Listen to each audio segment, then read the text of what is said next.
All right, we're live. So just Yeah, get I'm everything. just Yeah. just introduce the topic and then I'll jump in whenever. Yeah, absolutely. All right. Let's go. Let's do this. Welcome, my beautiful brothers and sisters, fellow radiators of love to Astro Phoenix, flying into the moment yet again and radiating love as always. We got another live stream. It's been a while since I've done one of these, and I am so excited to have one of my good friends on today. He's gone by several names over the time that we've known each other. So me and my wife still call him Spells Inc. Yeah, but yeah, man, we're going to be talking about the shadow side of the Age of Aquarius and how you can find the light during these times, and what you can do to get through it. So, but there's a lot of aspects, like I said, of the Age of Aquarius that we don't hear about. Even though we're already experiencing them. So that's what we're going to be talking about today. It's going to be a fun discussion. But yeah, man, why don't you go ahead and introduce yourself if people don't already know? Yeah, just a couple of seconds. Sharing the video, sharing the love so we can reach as many people as we can, because this is going to be a discussion that you definitely do not want to miss. You do not want to miss this, guys. So Oh yeah, we're gonna light the internet on fire. So hopefully we don't get, you know what I mean? This is a small channel. We should be able to fly under the radar, but you just never know these days. You never know. But yeah, maybe we should do a prayer. Yeah, we should actually. Yeah. If you want to go ahead and lead it, you can. Yeah. Okay. So I want to pray to the divine algorithm that keeps us together on this collective consciousness, and ask for protection by angels and the gods that they don't ban us from this stream while we are live streaming and after we have made sure that the video is uploaded and carefully integrated into the timeline. Amen. There you go. Excellent, man. So yeah, why don't you go ahead and introduce yourself, and if you happen to jump on this live stream, of course, drop a comment in the live chat. We'll definitely be fair. I'm hearing get ready for some bullshit, but no, get ready for the Age of Aquarius because it's coming.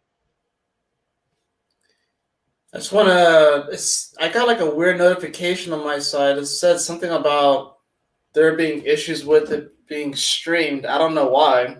I'm gonna look at it from my phone to see if we're still live on YouTube.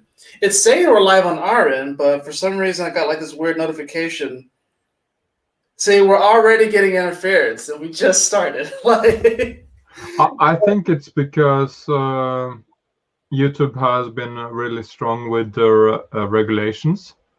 So it's like you are not allowed to say certain stuff. So sometimes they ban the live chat, I know. Well, like if you mention a certain president and a certain outcome of a certain election, then they wipe your stream. Yep, I know. It's like we got to be real careful, and that's actually. So we're not gonna say that. Bye. Yeah, no, right.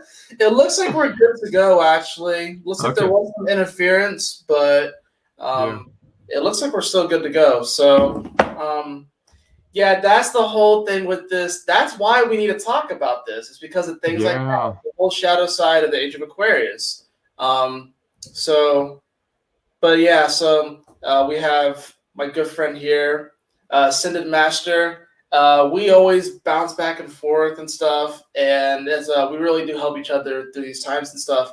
But I've had a lot of different video ideas coming through, and I've been like in this like deep observation mode, and I'm sitting here like everyone wants to say that we're already in the Age of Aquarius, but I don't really think we are. It's like the preliminary steps, but we're like in this shadow zone of it. And, interesting. Yeah, that's what I feel like. I feel like we're like in the shadow zone of it, like because I think technically it's supposed to be around 2150. But I mean, we're close. We're almost 100 years away from it. We're about 100 years away. Yeah, so, we're probably gonna be dead as well.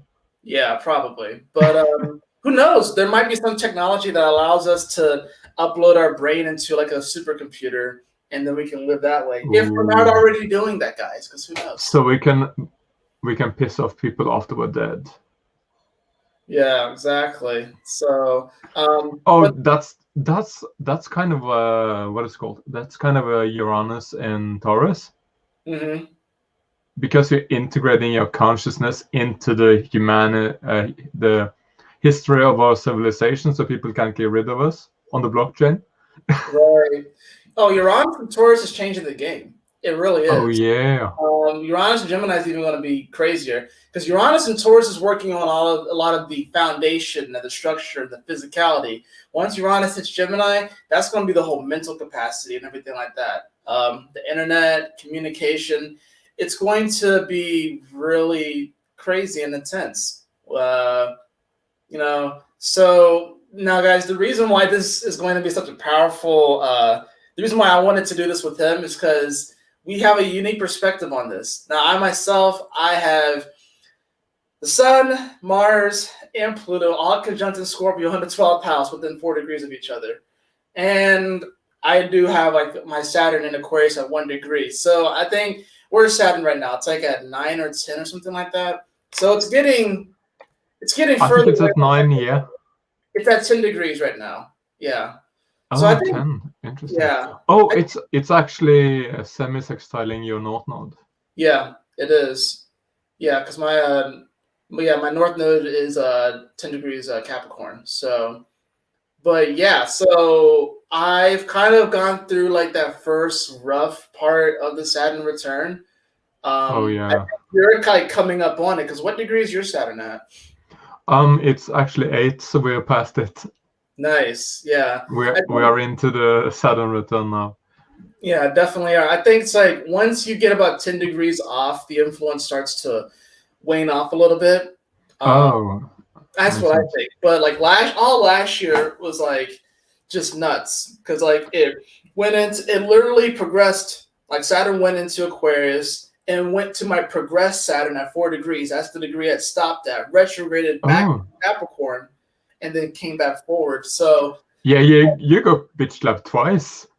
Oh yeah, I got bitch slapped twice. I've been feeling stuck for even though I've had a lot of progress forward, I have felt stuck for like the past year in many ways because I felt like I said, Saturn went to that progressed point and didn't go further. So I finally feel like now I'm moving forward in like, I guess, growing older and becoming an adult and stuff. Yeah, for the longest time I've been like, I don't want to grow up. I feel like I'm 18. Now Yeah. I'm like, fuck, I'm 29. Mm-hmm. I kind of want to grow up now. I'm done. I'm done with the party phase. Now I'm just wanna make money and change the world. I mean, I have parties just onto myself.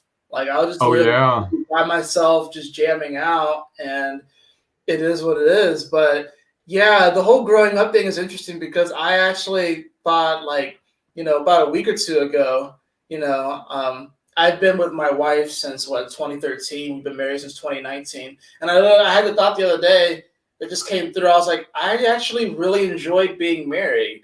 I actually really enjoy being married right now. And it's weird because when I was younger, I was all caught up on, marriage is all institutionalized now. It's all about the paper game. It's all about the legalities. It's even really about love anymore. And because it's very Capricornian. Like getting married is very much so Saturn and Libra. That's that energy. And Saturn is and it's also very Pluto in Libra. Mm-hmm.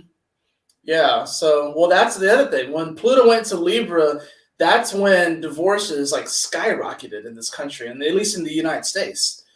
Pluto and Libra, like that generation was completely changing the game as far as how relationships are, how we relate to each other, mainly romantically. But and don't worry, guys, this all ties in because, like I said, we're in of the age of Aquarius. Do you think that it's the Pluto and Libra generation that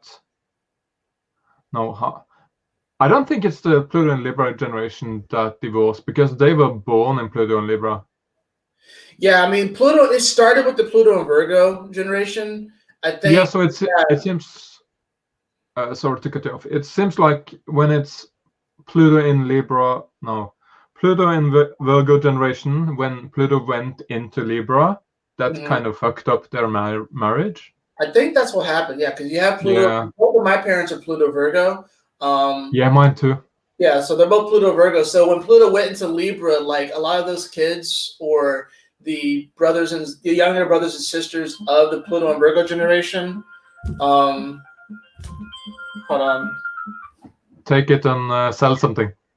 Yeah. So, but anyways, where I was going. Yeah. So the brothers and the younger brothers and sisters of the Pluto and Virgo generation that ended up being in Pluto and Libra, like that began to really change the game and the dynamics. So I think when the Pluto and Virgo generation started to have kids, it really began to change the dynamics of the relationship. Because at this point, what's going on around this time? This is like the 60s and 70s, right? So a lot of things were changing in this country. A lot of things were changing. And, the previous generations, they were kind of promised wealth and stuff like that. They worked hard, went to school. These things started to break down during Pluto and Virgo.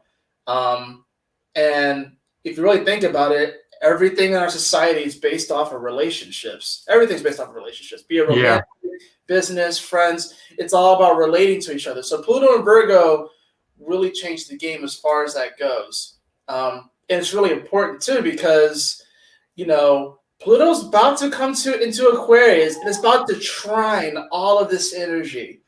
Like it's trining Pluto and Virgo right now. But it's about to trine the Pluto Libra generation. A lot of those people in Pluto and Libra, they actually were a lot of them were kind of like the pioneers of like the New Age community, like the New Age spiritual movement. So you want to go there? You want to go there? Yeah, we should go there because they're getting scared right now. They're getting scared right now.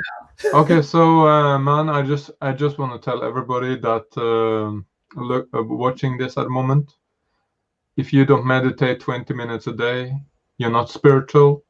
If you don't eat plant-based, you're not spiritual. I'm just kidding with you. If you whatever you eat, you are spiritual. Life itself is spiritual. So when people say that, oh, you don't meditate enough, you are not healthy enough, you don't do this, you don't do that, they become the next patriarchy, and they are literally elitist, and they're toxic with their spirituality.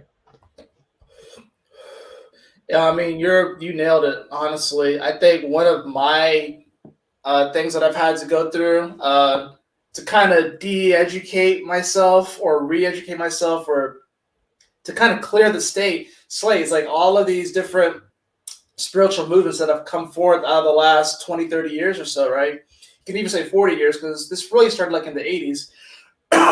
Excuse me. But there's you get like The Secret, you have the law of attraction, and you get you got to meditate this many times a day, and then you have you got to be crushing it. There's all these different things that you see, all these different self-help books, and it's great. But I think what's happened is that we have become addicted to inspiration, and we have forgotten about the whole action part.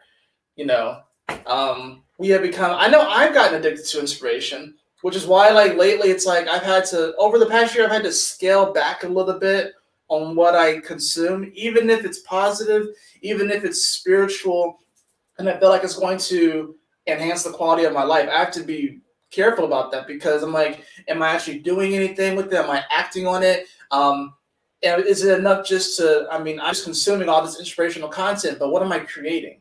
So I think a huge lesson with the age of Aquarius is because, you have that Aquarian energy, which is about the collective. It's also about the uniqueness. But then you have its opposing energy, Leo, which is going to be activated. It's going to be activated. And that's that creative passion and that drive to just do something because you love to do it. So that, unfortunately, Leo energy is actually it's been under attack for a while, but it's going to be even more under attack. So, Leo rising too, right? just to add something onto that, one of the common misconceptions about this society and the age of Aquarius in general is that we are moving from a me society into a we society. No, and that's just bullshit. That's bullshit. not gonna happen. But we are gonna move from an I society to a me society. Yeah. So we're going from the ego to the soul, I guess. Yeah.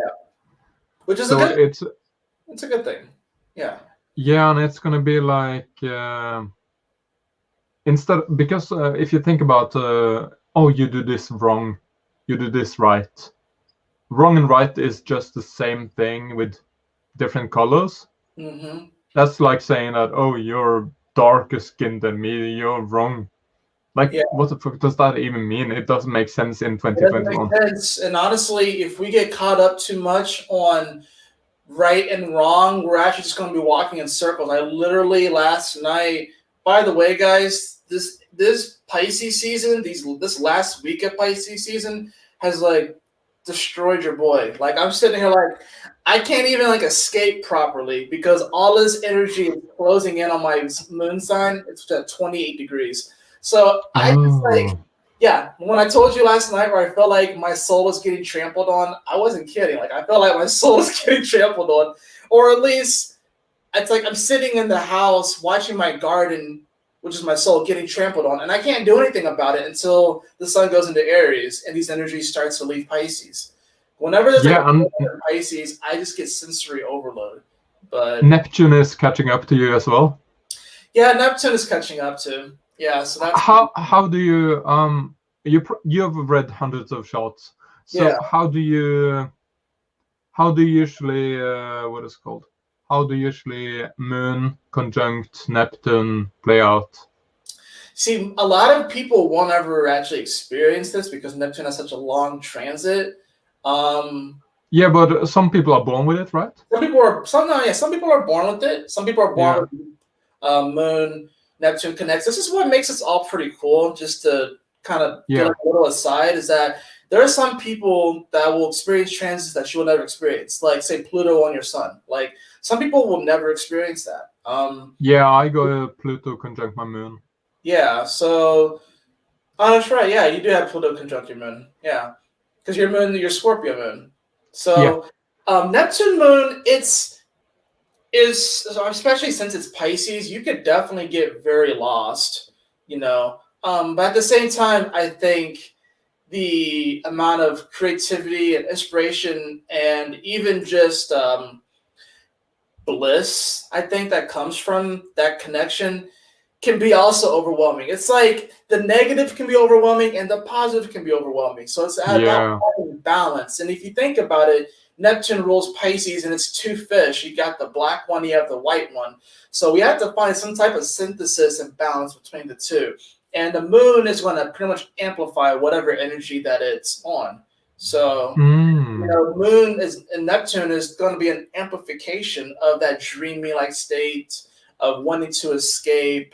But also it can be used to inspire the people to create something, to bring something into this reality that no one has ever seen before. And I think Jupiter going into Pisces too is really going to help people out a lot because it's going to bring hope in an area where we all feel so lost because we are at the end of the age of Pisces. We're waking up. It's like if I had to describe the age of Aquarius, like being like the sunrise, we're probably at 3 o'clock right now. We're probably at like 3, 4 o'clock in the morning. Yeah. And the reason why that time is called like the witching hour, or it happens to actually be ruled by Aquarius, because I think Aquarius rules I think it's 2 to 4 in the morning, I think, and then 4 to 6. Oh, okay. Right? Yeah. So, we're actually heading into the zone, if you will, of this age of Pisces, where it's going to be very much so more Aquarian. So we need to clean out a lot of this Pisces energy and stuff too. So, I mean, with Neptune coming down on my moon, for me, it kind of it doesn't feel like a train at the distance. It's just sort of like, it kind of feels like a wave is coming. But I think my moon has been through so much that it's not going to be as bad. It's like the blow's going to get cushioned, and I'm not even like, like how people like prepare for like hurricanes and board up their windows. Yeah. I'm not even preparing for that. It's like my house is going to be made of water. So when the wave comes, it's going to like face through it or something.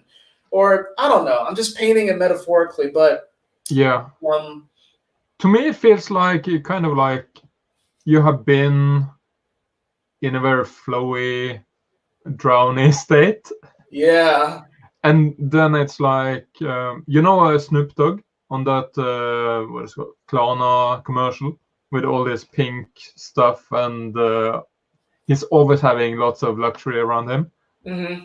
I can see you becoming not lost, but comfortable in a dream world. Yeah. And then Neptune come crashing into Aries, and you get a wake-up call. Yeah, I mean, when Neptune Aries is going to be interesting too. Yeah. That's actually. I think that's going to be one of the factors for waking up people. Oh, it has to be, because it's literally a new spiritual beginning. So, I mean, what you're going to see right now with this ending of the age of Pisces is that a lot of people are going to wake up. A lot of people are going to go deeper into sleep. It's like the movie Inception, where there's levels of shit. And here's the thing, too. The people that are waking up, there are levels to that shit as well. So as above, so below. The rabbit hole doesn't just go down, it goes up. So if you are in this awakening process, and just as a quick aside, someone asked when Jupiter is going into Pisces. It looks like it's going into Pisces in May. Yeah, May 30th. Yeah, it's this year.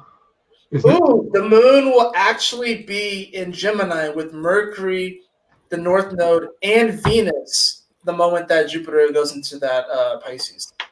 Woo! That's gonna be fun.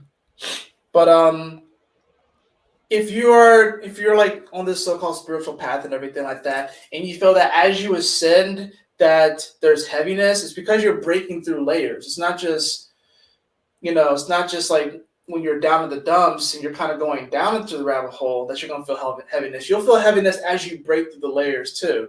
It's like you're breaking through multiple glass ceilings, but there's still going to be a little bit of resistance.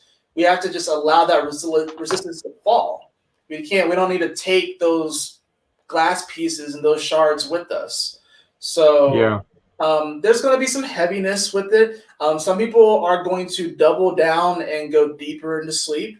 And some of us are going to double down and try and wake everyone up as soon as we can. I think it's about finding the balance between that, because not only I think we're all going to start to experience sensory overload, if you will, because the matrix is shifting. People are glitching. Like this matrix is literally glitching. We're literally glitching on the live stream as well. Are we really? Yeah. Okay, God. I think we're good now. Oh snap! Maya Sebastian actually watched Inception last night. Inception is like a requirement movie for like the spiritual community, but you have to watch it like multiple times to get it.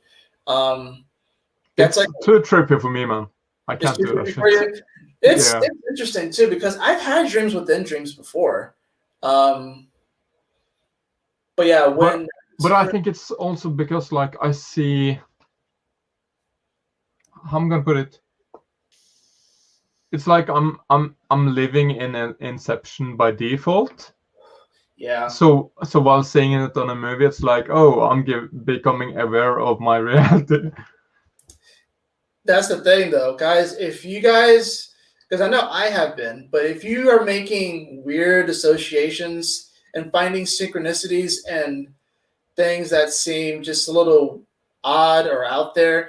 I mean, when I say synchronicities, I'm not talking about like your simple 11-11 stuff. I'm talking like one of my synchronicities is what was I doing last night? It was just weird. And I didn't know exactly what it meant. I think synchronicities are supposed to be like a sign, like you're on the right path. I don't think it's supposed to be, you are going to be winning $5 million on this particular day. Like that's not, like I wouldn't really pay attention to those sort of things. It's really just sort of like you're on the right path. It's sort of like your GPS updating. That's really what it is. So I remember I had a synchronicity last night where I was, what was I doing? I was about to make some tea, and I was like kind of singing and talking to myself, and then I was talking to God, and then there was like this moment where I can't remember exactly what I said, but I knew it was important. And just as I said that, the kettle, like the water started to like whistle and stuff like that. So it'll be things like that. You can be talking to like a friend, and someone can walk by and you overhear their conversation, and then it's like a synchronicity, like it lights up something within your consciousness. It's not just 1111 and 222 and all these sort of different things. They're becoming tailored to our experience. Yeah, just like you mentioned Inception, and then she saw it last night. It was like it was destined. Yeah. She's destined to watch our channel. Yeah. Everything is a plan. Trust the plan. I know. Trust the plan. Trust the plan. Exactly. Let's get into. Yeah, go ahead. Something I just want to ask you. Yeah. Do you want to go really deep? Yeah, let's go. Let's do it. Okay, so let's. I'm gonna put it. I had a realization for some years ago, and it blew my mind. Because it's like Pisces. It's you know the age of Pisces. Yeah. It's two fishes swimming the opposite way. Yeah. So they're going away from each other. You have the black from the white. You have the gender war. You have the Gen Z versus boomers. You have church versus science. Yep. You have meat eaters versus vegans. Yep. You have tarot people versus religious people. Like all oppositions are symbolized in the age of Pisces. And it's kind of like the best place to hide something is to not hide it, to say that it's fake. Yeah. And that's why we have fake news. Something is in the middle. Because if you look at the Pisces symbol, the fish are swimming in the same direction, but they're always exactly opposite of each other. So they're like chasing the tail. So, but the truth lies in the middle. It's like, let's just take people who are vegan versus people that eat meat, right? Yeah. Each side thinks that they're the white fish. Oh yeah, totally. Each side thinks that the other side is the black fish. And there's nothing inherently evil about the blackfish and nothing inherently divine about the whitefish, because they're both divine together. But that's what's happening, is that they have us so focused on these definitions and colors and how we see ourselves in the world, what we define ourselves, what we identify as. Identity is a whole other thing. Like, it's what the age of Aquarius is going to do is that it's going to level the playing field. And it started doing this. I think it really started to level the playing field with the internet. I think the internet is one of the equalizers. Yeah, because you got to think about it, guys. We think that the internet is like massive and big right now. It is small. Oh no. If you wanted to relate the internet as like a space or like a dimension, it's like the size of like I would say like maybe like a small little island, or like Rhode Island in America, or like a very, very small country. There is a vast amount of space regarding the dimension that is the internet that hasn't even been explored yet. So that's why like people are getting like, and people get upset about these 1, 2, or 3 companies that seem to have all the power. I'm sitting here like, guys, these guys, I mean, yeah, they have a lot of power, but they're pale in comparison to what we're going to see in 100 years. Like, 500 years. They're going to pale in comparison to what we see then. Oh, yeah, totally. Yeah. It's like there's around 8 top social media platforms. Yeah. If you compare those to be 8 states in America, and then think that, there's more countries in the world than America. Yeah. Well, that's actually one interesting thing. I actually kind of wanted to talk about America for a second, because this is one of the realities that needs to be shattered, and I've been thinking about this more and more. So I've been saying for a while that America is a bunch of small countries trying to be one. So we're by landmass, we're one of the largest countries in the world. I think it's like China, Russia, is ahead of us. I guess Canada's kind of in a similar boat, right? But if you look up what a state is, like the technical term for a state, it's what we call a country. So like Norway is a state, like the technical term, we call it country, but it's actually state. So when I hear United States of America, America is essentially the entire Western Hemisphere. And we're the United States of it. We're 50 countries united as one or masquerading as one, which is why the president of the United States has so much power, because he's literally over 50 separate countries. I mean, if you superimpose the map of the United States over Europe, like we would all be just different countries trying to be one. We're essentially a united union, but we're not very united, are we? Because we've been fed to believe that, we are like this one country. But honestly, we've gotten too big. We've outpaced. I mean, I do believe in the Constitution and stuff like that, but we have outpaced it. It needs to be updated.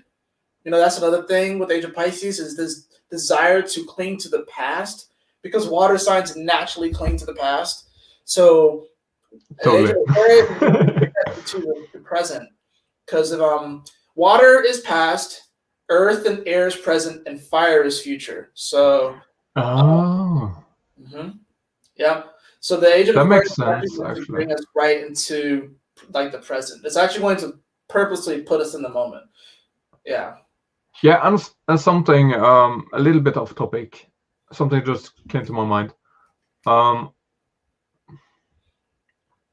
many people am I going to piss off with this? Like it's there's so many Aquarius that are like, oh, veganism, plant-based. But to make a religion about your food is the most Pisces shit I've heard in my life. It really is, though. I mean, the third house, the Pisces, is Taurus, so it's like, but that's a mutable house. So it really depends upon the person. It really depends upon the person. So it's like, I think ideally, I think that we would eat mostly fruits and vegetables and then meat on occasion, ideally. But also it depends upon where you are in the world. Like if you are in the Caribbean or like the tropics, then that makes a lot more sense. But if you're up in Alaska, like above the Arctic Circle, you're eating meat. Like I don't care who you are. And I mean, unless everyone wants to live in the tropics, but not everyone wants to live in the tropics. So it really depends, greenhouses up in like Alaska, whatever like that. But then that would probably disturb the natural ecosystem and everything like that. And I don't know. So and we're a fishing nation, so we eat a lot of fish. Yeah, exactly. And fish is kind of meat, I guess. Well, yeah, I think generally people see fish as. It seems like generally when people make the transition to vegetarian or veganism, they go from eating like all meats to just eating like fish and seafood. That seems to be like the general. Some people just go cold turkey. Yeah. So. So what do you think about media? What do I think about medium? Media. What? I'm sorry. Media. Media. Oh. Yeah, because Neptune has been interesting. If you think of media, and it really it has med in it, it has medium, it has middle, but the media is anything but a centralizing, like there is centralization, but it's very one side or the other. There's no middle ground in the media, despite the fact that the word mid or media or middle is in the word. So like I said, like the best place to hide the truth is in the center, because the fish are just going to be chasing each other. Yeah. You're going to see that whatever it is that they're wanting is right there, like the freaking flake of food is right there sitting there. And then when they eat it, they'll turn into a flying fish and fly out of the water, whatever like that. But you know, what I think about the media is, you have to be really careful about what you watch, guys. You gotta be careful. I think you can get to the point where you can actually watch certain television shows and stuff like that and put up like sort of like a barrier to where you don't get influenced. But you have to be careful about what you consume. And we have to also detox as well. That's the other thing too. It's like, you know, Neptune, Pisces, this is mutable water. So it's supposed to be very fluid and move, right? But a lot of people are stuck because a lot of people want to just stay in the same little patterns and stuff. I'm guilty of it. And like earlier when we were talking about right versus wrong, it's literally going in a circle. It's like, how do I describe it? Oh yeah, now it's wrong to not wear a mask. Yeah, like it's like say you have like a road, right, that you're going on, and then you can either go like left or right. You know, you have like a fork in the road or something. Hold on, let me go up here. You can either go one way or the other. Like you keep thinking that going right every single time there's a fork in the road is going to help you. You're just going to circle back to. Oh yeah, that's true. Same way with the left. So it's like everyone's like, let's just keep going left. Let's keep going left. You're just going around in circles, buddy. Like it's not as black and white as we like to think. You know. Oh, so, and the Aquarian wave is going the same way. Yeah. With two different paths. Like, yeah. If you want to upgrade your understanding of astrology, study the glyphs. Like the glyph of Aquarius, really two sine waves. Yeah, and they're going the same way too. It's not like they're going each way. They're going the same way. They're going the same way. So I mean, you can look at it from like you are what you attract, because I think Aquarius is about attracting things into your life. And it's not necessarily putting one wave above the other or one vibe above the other. It's just like your vibe really does attract your tribe, you know, and Aquarius, you're going to see a lot of realignment as far as tribes go, countries go, unions. The shadow side of this is the fact that Capricorn, being the 12th house to Aquarius, there's going to be a lot of power control. Yes. Yeah. So everyone's talking about the age of Aquarius, and my Sagittarius rising and Mercury's like, but what about the age of Capricorn? Because like that's. But that's long in the future, though. It's long in the future, exactly. But I felt like, because if you think about it, the nodes and the ages move backwards. And the planets move backwards on occasion, but the nodes move backwards and the ages move backwards, but everything else moves forwards. So like, one of the shadow sides of the age of Aquarius is power and control, and trying to control the narrative, trying to control these different structures, and you know, that sort of thing. But something I want to tackle, because there's a very increased focus on artificial intelligence. And that the robots are going to take our jobs, and that's supposedly bad. That's a good thing. You don't want to slave for something a robot can do. I think it's a good thing depending upon what it is, but I also think that we need to adjust I think we need to really adjust the way that we work, you know. Oh yeah, we need to reset the whole system. Yeah, first of all, in America, at least the next step is a 4-3, where you work 4 days and you're off 3. That one makes a lot more sense to me, just because usually only having 2 days off, you have like 1 day to get all your errands done, and then you have another day to go see other people. But by the time that Sunday's done, you're tired, and sometimes you want to just take a day to yourself. I think ideally that's what you would do. I think you would like, say it was just Monday. Say you work Monday through Thursday, right? Then you have Friday. That's ruled by Venus. That's going to be like your social outing night. That's going to be a night where you go out and you hang out with people. Saturday is going to be the day where you take care of all your errands and you go grocery shopping and do all that sort of stuff. Saturn. Sunday is going to be the day where you're supposed to actually connect more to the divine spirit. You're supposed to connect more to the inspiration and to the sun and that sort of aspect, which you would probably ideally would just spend time with your family or yourself. I think in that way you will have like our batteries will be recharged and we'll be able to be a lot more productive.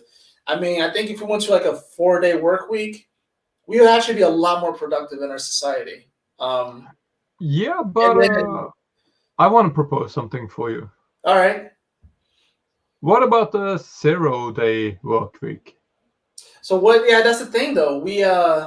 I think that some people. What about a 7-day passion week instead? 7-day passion week.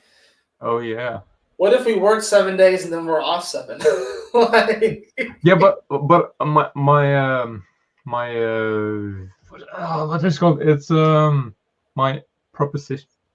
Yeah, proposal. My aspect is more like the only reason we work is to pay for food. Because why else would you work? Maybe if you, to have fun, but okay, you pay for food. So it's like, okay, let's make all food free. Now you don't need to work anymore in your life. Sure, society will crumble, but that's what we go for robots for. Let's make it robotic. Let people unlock their own happiness by not working. I believe the reason people are mental health problems have because the parents work too much and can't be with them in their childhood. Exactly, that's true. School is educating slaves, basically. Yeah, people would have to be able to, get proper schooling, because if robots were doing a lot of the grunt work, if they were doing a lot of the grunt work, because I know a lot of people are afraid of them becoming sentient and then killing us off and shit. But, yeah, that will happen eventually, but we'll find a solution. I think it also depends, though. I think it depends upon our society, because the robots are just going to learn from our behavior. So if they learn from us that to screw people over, to not forgive other people and be violent, then they're going to do the same thing to us. But if we create a society where, you have public gardens where you can go and pick your food for the day, and you can go and get like your fruits and your vegetables and stuff, and then you have like this other area where you have, for those that want to, we'll probably eventually get to the point where we don't eat as much meat as a society, but you have another spot where you can go get your meat and stuff, and it's like public and it's free. You can get it. It'll balance out. You'll have some people that try and hoard up front, but most people are only going to take what they need. And this is this in other countries too, because some do, but and I haven't explored that much outside of the United States. But I know there are some people in other countries where they go to the market every day and they just get what they need. Whereas here we have stores and refrigerators, and we stock food and we let food go to waste and shit. I can't tell you how much money I've spent on wasted food because I didn't eat it. But if I could just go to a market, if I could just walk to a garden, pick my apples, get my vegetables, and reach into a pond and grab some fish, that's cool. I actually would much rather do that. So, and I think in that sort of society, AI would not attack us. Because I think I think it could be a very positive thing. I think maybe we just have to give them emotions at some point. Yeah, that's true. So you're gonna have a car that don't wanna drive because they don't feel bad. Well, here's the thing, though. It's like I think people are afraid of robots taking over, but I don't think robots are going to be that next. What do you want to say? Apex creature or being? Because if the next enemy. Not enemy, but just the next sentient or conscious being here. It's probably going to be some. Oh yeah. It's probably going to be an animal. It's probably going to be monkeys or chimps. Imagine DMT infused monkeys trying to take over humanity. Led by Joe Rogan. But and Alex Jones. Well, because what's probably going to happen is the Age of Aquarius is going to obviously bring alien encounters. Like they're going to actually come here, and then there's going to be like ambassadors. So that's going to be an alien influence. Another alien influence are the actual animals that we already inhabit this earth with, where some of their ambassadors are going to come forth because they're going to learn how to talk. They're going to learn how to be able to do all these things and communicate with us.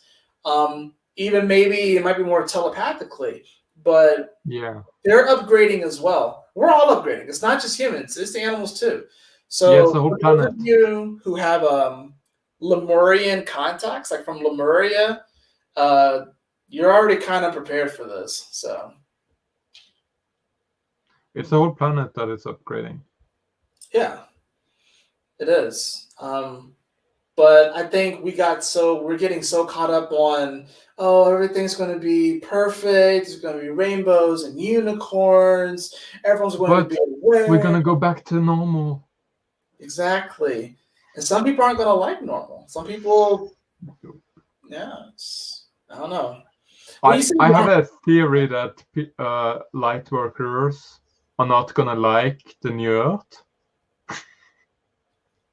A lot of them aren't, because it's actually going to require some hard work in some areas. Like some people want to finally learn how to grow things, build things. We're going to go back to building houses like ourselves, making having our own gardens, having our own food, taking care of our own animals. It's going to be a homage to the past, but with the internet. So that's going to be the cool thing about it. We're going to have a bunch of. It's like these communities are going to kind of scale back and become a little bit smaller, So it's going to be like on YouTube, people are going to be like, "Hey guys, I just made this crystal house. Here is how you do it. Buy my shit. Go do it." That's the future, man. I'm telling you, how we have stadiums where we have different sporting events. Dude, there are going to be stadiums where you go there and there's like a giant crystal in the middle and everyone's meditating.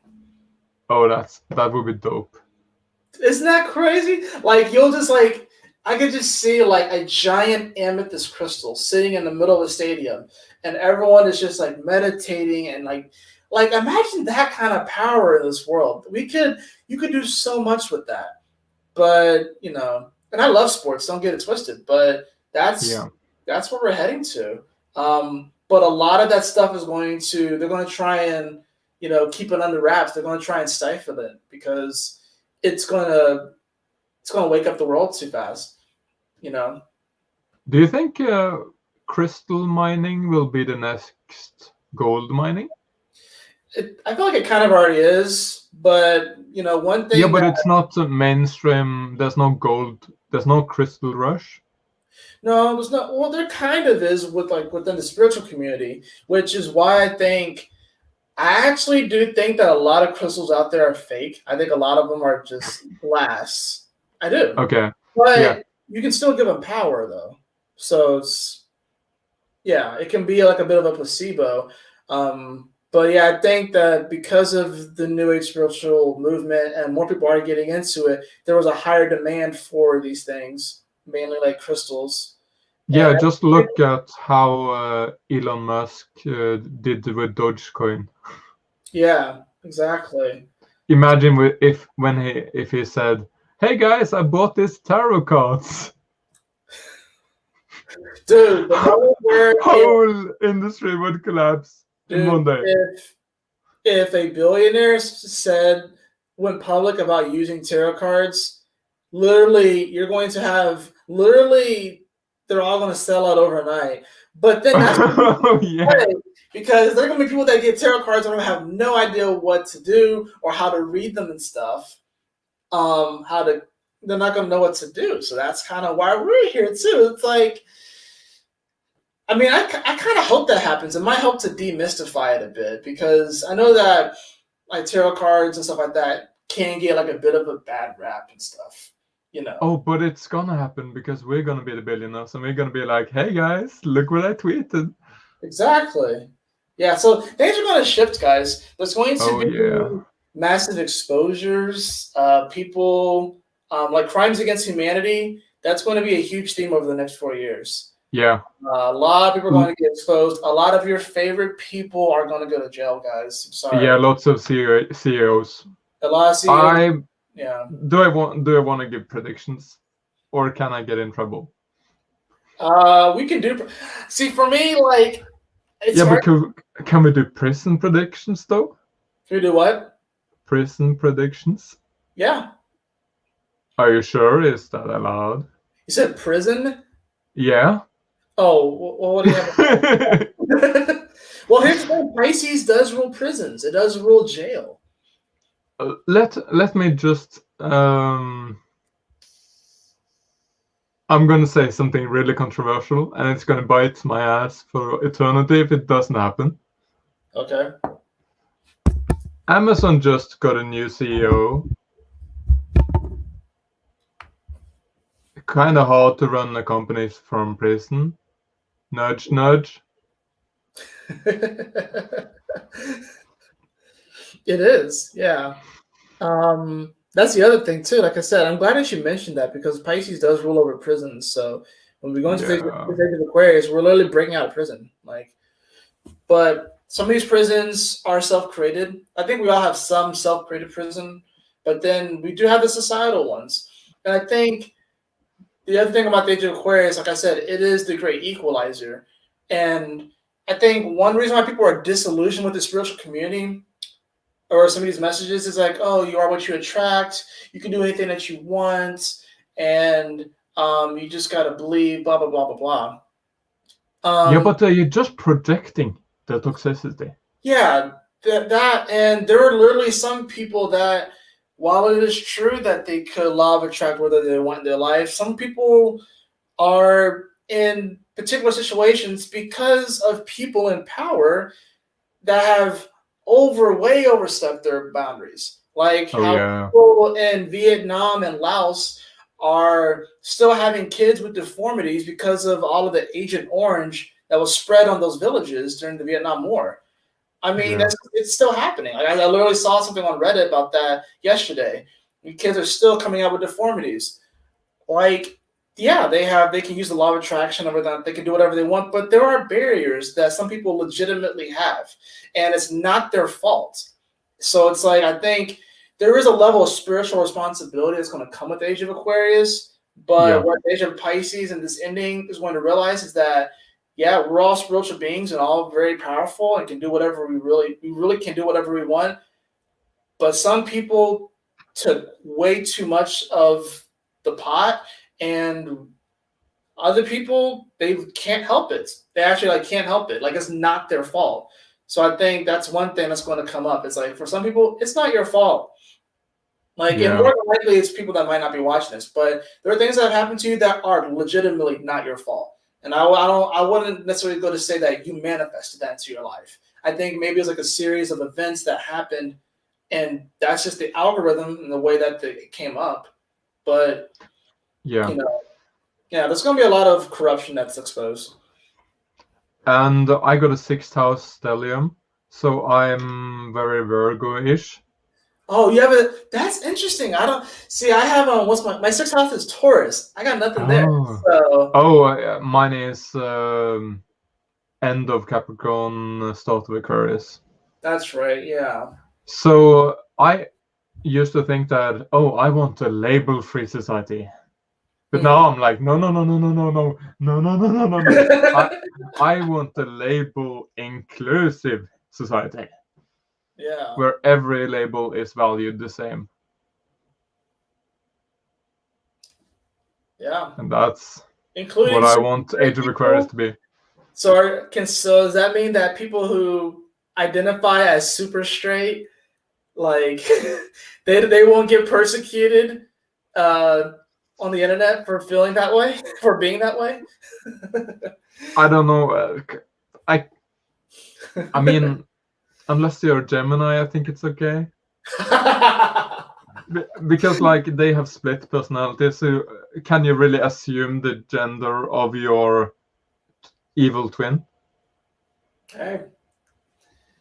Yeah, no, that's the thing. Everyone keeps talking about duality, and we live in a duality, but in many ways, we're kind of going into another one from Pisces to Aquarius. Oh yeah. It is a double. It's a sine wave. It's like a double sine wave. But I think what it's going to teach us is, how to appreciate our unique self. But there are going to be. I mean, you've seen like The Giver, right? And shows like that where everyone's wearing gray, everyone's kind of doing the same thing, and it seems like a well-adjusted society, and there's like no crime or poverty or whatever. But you can't see color, or you can't be unique, you can't express yourself. So it's like we're starting to see that now. People are wanting to really express themselves, whatever like that. And some people are like, "Oh, I'm a cat, or I'm a dragon," or you have all that sort of stuff. So the Age of Aquarius is going to kind of bring us back into reality in a bit, but it's going to still show us that, hey, we can be a part of a collective and really appreciate each other, but also we don't have to all conform to the same thing just to make peace. Because we should be able to have peace and still be different. But we're going to have peace by making everyone the same. Can we please stop identifying with our job titles? Yes, that's a huge one. Like, you are not your job, man. Like, everyone out there, you're not your job. Like, we identify with our job titles, the car that we drive, the relationships that we're in, how much money we have. Like, there's so much more to you than that. Like, it's crazy. I have started to make people confused.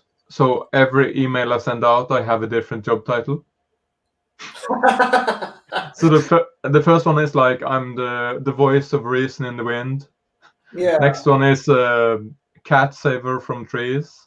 And now it was like the last one I sent was occult tea party organizer. Hey, I mean, but that's pretty much what it is, though, right? We do different things every day. So why do we have to say, "Oh, what do you do?" "Oh, I'm an accountant." Well, maybe you didn't do any accounting that day. Maybe true. So you're a mountain climber that day. And maybe that's what we should ask instead. Instead of what do you do, what did you do today? What did you do today? Yeah. So what do you do for a living? We should be like, what did you do? Like, what did you live for today? I guess. Ooh, that's deep. What did you live for today? Like today, like the past few weeks on Wednesday, I've been going. Like, I'm driving like an hour away to see like my brother and my dad, and my brother has like his own gym, and I've been working out over there and stuff. Then this last week of Pisces season hit, and I'm sitting here like, oh shit, I need to like cleanse my energy and my space. Yeah, I'm not going to drive over there. But as soon as the sun comes into Aries, we're taking off. It's going to be fun. Oh, yeah. Because the energy is going to support it. So I'm not going to, if like right now, if you're trying to take off right now, if you're trying to like, wait, I have this lighter right here. If you're trying to like do this right now and it's not working, it's because we're in Pisces season, guys. That's why. Yeah, you need to invent some new lighter fuel. We need a lighter that can light up underwater. And it's possible. Oh, yeah. I mean, you have sun signs and water signs, but water signs typically like I said, we get trapped in the past. Oh, and something I also want to mention just on the end. I think we're approaching an hour. Are we approaching an hour? Probably. Let's see. And I just want to mention that how come every billionaire is trying to get away from Earth and create a new Age of Pisces on Mars? Because they're trying to reclaim. They're stuck in the past too. Oh, because yeah. There were a group of beings that came from Mars here during the time of Atlantis. So. Oh, interesting. Yeah. So and here's the funny thing: some of the light workers here, their lineage originated with that sort of in that Atlantis age, whatever. Some people who are light workers actually come from Mars too, and come from that civilization that fell on Mars. So a lot of them are trying to they have like a lot of things that they're kind of fighting. The reason why they want to go back to Mars is because Mars does support a particular vibration that they're really hungry for and that they want to reclaim. Yeah. So yeah. And also, something that come to mind was that Warren Buffett. Warren Buffett, yeah. Yeah, he's alive. But he's still alive because it looks like It looks like we were off for a second there. Okay. Did we get more interference? Is that what happened? Let's see. Yeah, I think so. We only have one watcher at the moment, so it's probably been in and out for a while. Yeah. See, all kinds of interference. And this is a small channel, guys. I don't even have 500 subscribers. Okay? Yeah. That lets you know. I don't know How powerful we are. how powerful we are. I don't know if it's the bots. They care that much about me. Like, I'm sitting here like, dude, like, I make like a video a week at this point. But yeah, anyways, continue. Yeah, like Warren Buffett, he's like in his last 70s, 80s or something. Yeah.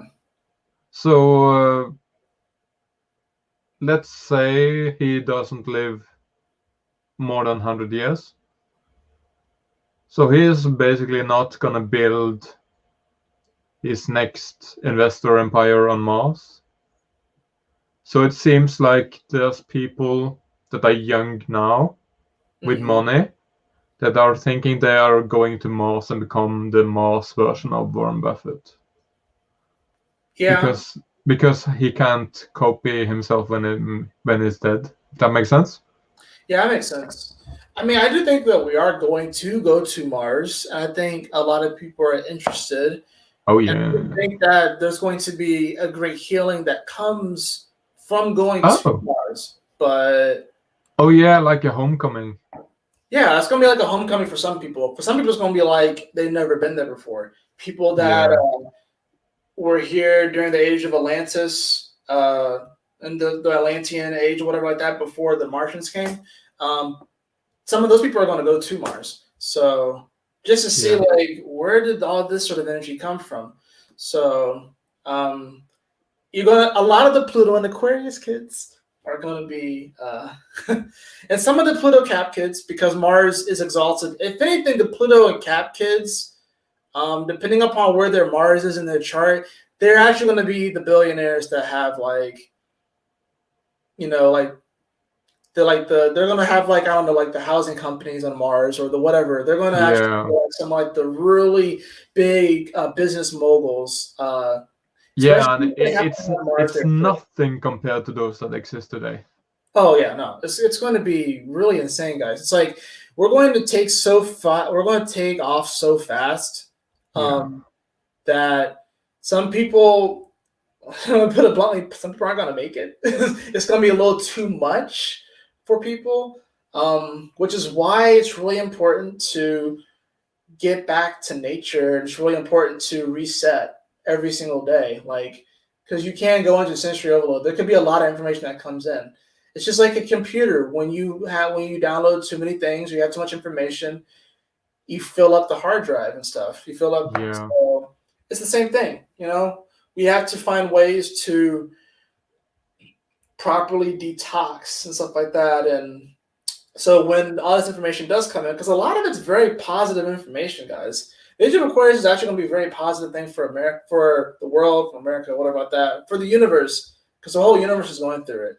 But yeah, and something about look at the stock market. Yeah, like it's not doing anything. It's just paper with money value.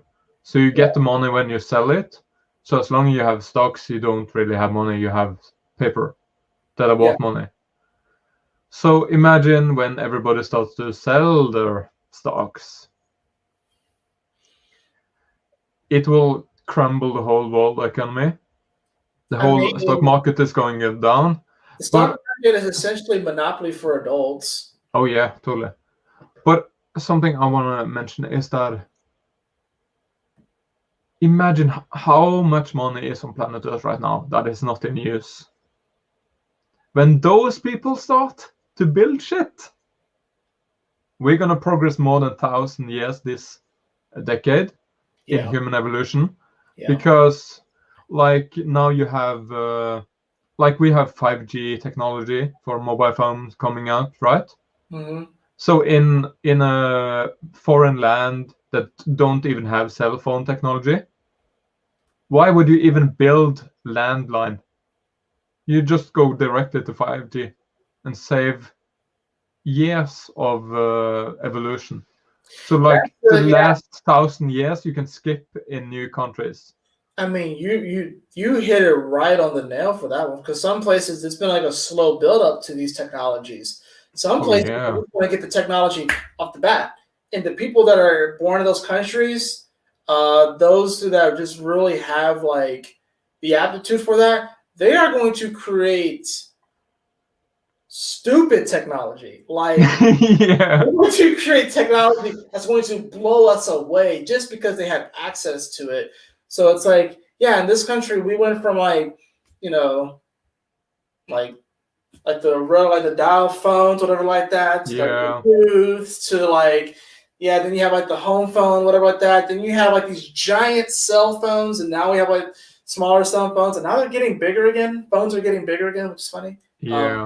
But yeah, some of these countries that don't have like a lot of the technology, as soon as it gets implemented and put in there, there's going to be some kid that just like soaks it up and is just like, they are like Elon Musk like ×5, and they're going to create something that's like, they're going to figure out, it's like, oh, I created a machine that like automatically pulls toxins. Like it's like I made a machine that like if you put it near like a reactor or whatever like that, it takes the toxic energy and turns it into like fertilizer for the soil or something like that.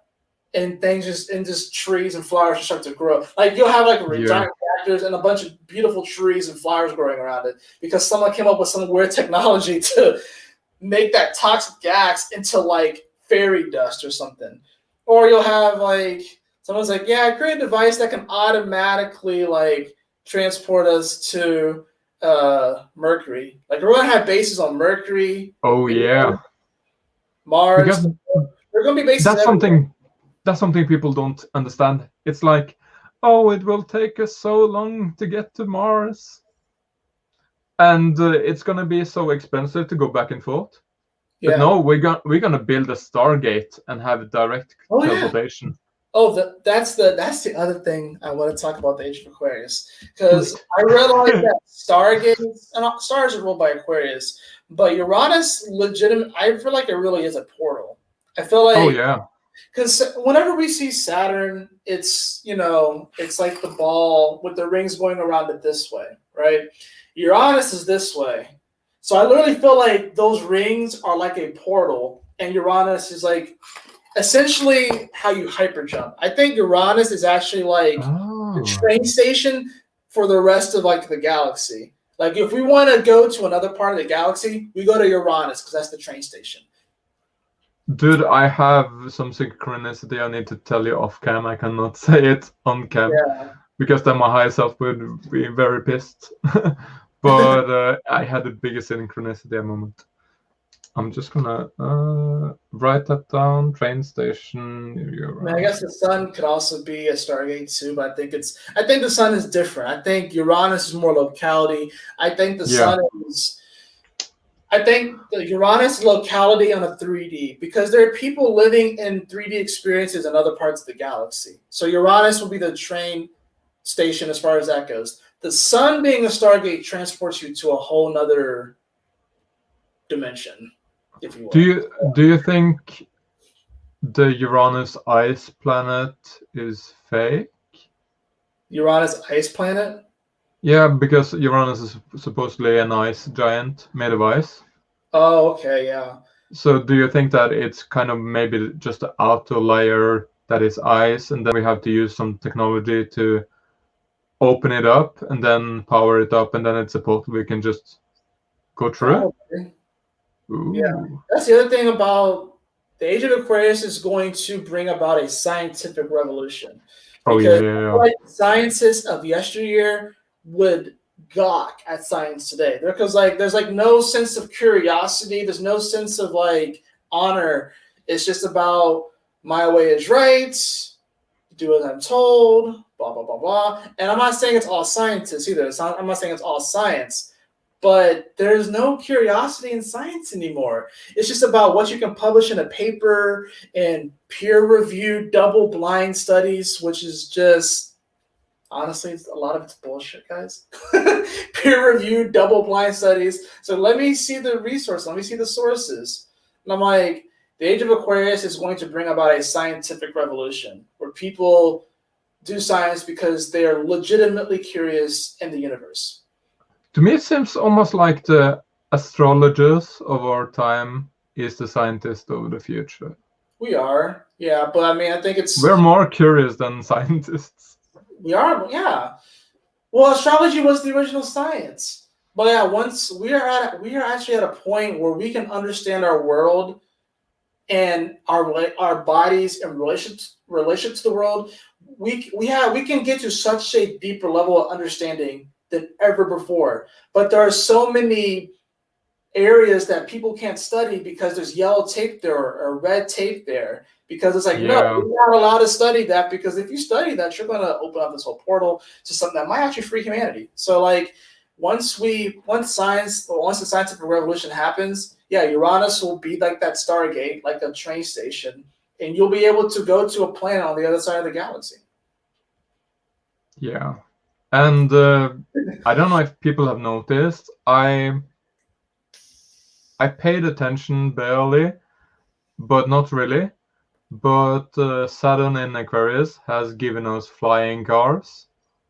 There's over 90 car manufacturers working on flying cars at the moment that will launch to public in either 2021 or 2022. I didn't know that many companies were investing. I know, it's like Rolls-Royce, Hyundai. Hyundai is actually making flying taxis for Uber. Oh my gosh! So shit is gonna. It really is cool though. It really is. Yeah, it is. And there's this company called SkyDrive. It's sort of like a car without wheel. Yeah. But really futuristic looking. Yeah. And it was all autonomous, so self-driving. Mm-hmm. And it went from some remote place in Indonesia to Japan in 8 minutes or something. And the weirdest thing was the way they made the parking spaces. Yeah. Because it was like this bridge over the road. And then they had it was like escalators down into the building. So they have a concept art of this ready, and they want to be operating fully with the service in 2030, I believe. I mean, I can believe it. And by the way, guys, just to go back to your whole thing about what I think about the media, any movie that you watch, the technology in that movie already exists and is probably 30 to 50 years advanced. I'm just going to go ahead and just put that out there. So we've had flying cars for a while. We've had the technology. It's just not whether, who got the clearance to be able to actually push those things forward and bring it out into the public. So, like, for example, I feel like all movies are pretty much documentaries. Like, even if they're cartoons, they're documentaries. Monsters Incorporated, that is a documentary. I think that Screams, like the energy of Screams, can be harvested, and I think they are harvested. And I don't know if it's necessarily humans that are harvesting them, but they probably, wink, wink, have deals, wink, with other beings that do harvest our screams for energy. Yes. I had a conversation with my future self from 2029 in 2019. Okay. Are you ready for this? I'm not sure how much I want to reveal because it's like. Yeah, only reveal what you have to. Like, you don't have to disclose everything. But they said he said that the moon landing was fake because we have been on the moon before, and there's a soul prison on the moon that they are capturing souls from other galaxies. Damn. I'm not surprised. I think what happened is that we've been to the moon before, and then we went back. They're like, yeah, you're not allowed to come here. You're still banned. Oh. Yeah. And he also said something about that the Earth is not round, but it's not flat either. That it's like a wave. I've heard that. No, more like a cylinder, I think. Oh, cylinder. Oh, Yeah. I kind of see that. I've had a kind of a vision that the Earth is flat, but it's flat twice. So it's like it's two half globes on top of each other. Yeah. So underneath, it's kind of like the shadow side of the world with all the bad people. So there's layers to this thing. Yeah. Yeah. I mean, there was a really interesting video that I watched. I watched it like at least 5 times now, where the model of the Earth was like essentially a bunch of like interlocking circles, and there's like layers to it. So, yeah, I mean, I think that the moon landing, I think it was fake. Honestly, I think that part was filmed, but I do think that we had been to the moon. I think that we tried to go to the moon back then, but we were told that we couldn't. Like we got there, we're like, yeah, you're still not allowed here. Like we still, like, I think maybe some top clearance, like people with top clearance might be able to like talk to people that are working on the moon and stuff. But yeah, that's a whole other thing. The age of Aquarius is actually going to it's going to give people the opportunity to not get trapped in this whole reincarnation thing. So, because reincarnation is a thing. I think what has disillusioned us is that a lot of us have been caught in the same reincarnation loop where we keep coming back to Earth. So it's like Age of Aquarius is going to be like it's like you're going to have more of an option to when you pass on to whether you want to come back to Earth or you want to go somewhere else. But right now, most people are just trapped in the loop. So. Oh, that remind me of something. I wanna. Yeah, we're going there. Okay. So there's gonna be a lot of false prophets because they're gonna be like, oh, spirituality is the new gold mine. I'm going in. I'm gonna be the Elon Musk of spirituality. There's gonna be lots of those people. And now we're gonna expose all the coaches. So there's something called the hero's journey. Yeah.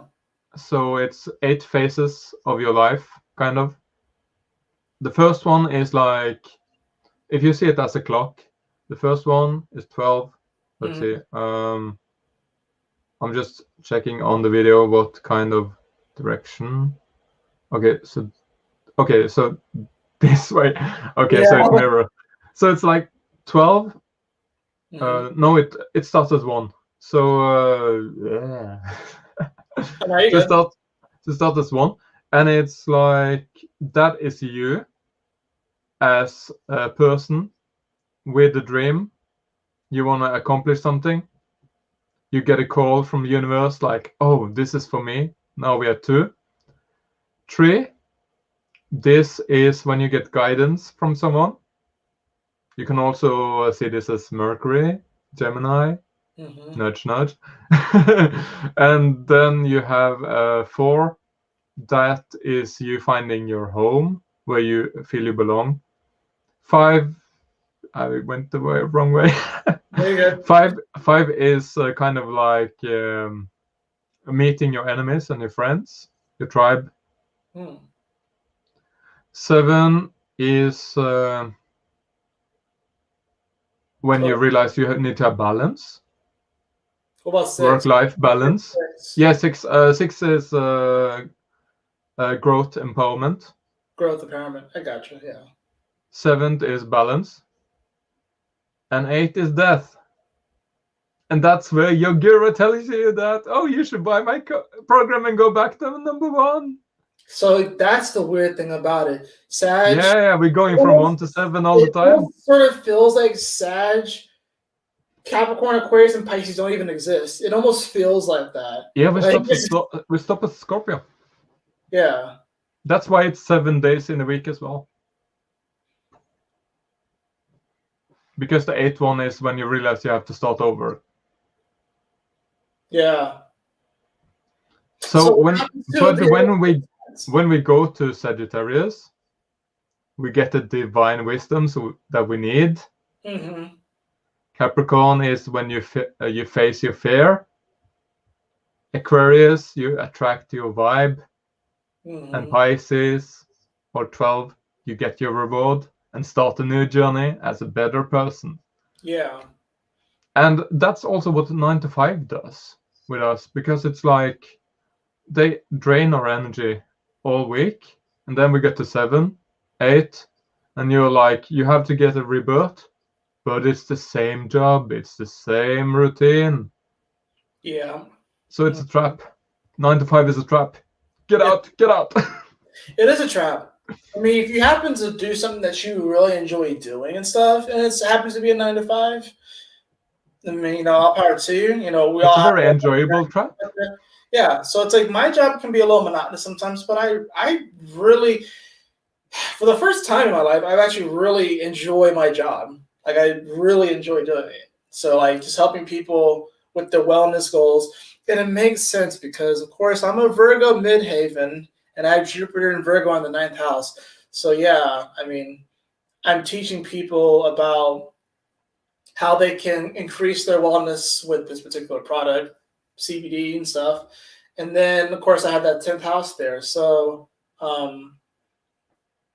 yeah, I think you said that. I like that whole hero's journey. Then you you get to Scorpio, and it's like, yeah, that's why I sometimes feel like I don't even exist. Like as a Scorpio Sun, I'm just like, yeah, you're between worlds. Yeah, I feel like I'm sitting here like, okay, so am I actually really here? When I die and go back, it's gonna be like when I look at my life, it's just gonna be like a bunch of blank pages. I'm like, what happens? Like, oh yeah, you're a Scorpio that lifetime. You weren't actually there. You were just kind of like a. Yeah, but they also say that to get to the future you have to sacrifice the one you are. Yeah. That's the rebirth, to get to Sagittarius, to get to the 9th stage. Yeah, exactly. So maybe Scorpios, when it comes to that transition spot, there are some. Oh yes, that's why you are kind of like the Grim Reaper. You help people go from death to the new life. Driver, so. Yeah, but people say that Scorpios are natural mediums, but you're not just a medium for people in the spirit realm. You're mediums for people on Earth as well. So you're helping people go from Scorpio to Sag. Yeah, I can get a little trippy too, and especially with me being it's on the 12th house, so it's like the Scorpio energy, it rules like the dark and the unseen, sort of like that, these shadow sides, and then you have the sun there, so it's like illuminating. But then it's in the 12th house for me, which is the hidden zone, so it's sort of like. Oh, and you got your moon in the 12th as well from normal. Well, yeah, normal. Yeah, moon in 4th. Yeah, so it's like there's a lot of 12th, 4th house stuff. Yeah. 8th house. So it's like you kind of live in the reward from the universe all the time. That's probably why you think you're not alive, because it's like you have abundance all around you in a way. Interesting way to put it. No, hold that thought. I'm gonna run to the bathroom, but that's okay. I'm gonna ponder on that stuff. So that's cool. Okay, I'm gonna do a commercial break. Sweet. Are you suffering from mental health? Quit your 9 to 5 job. No, I'm just kidding. So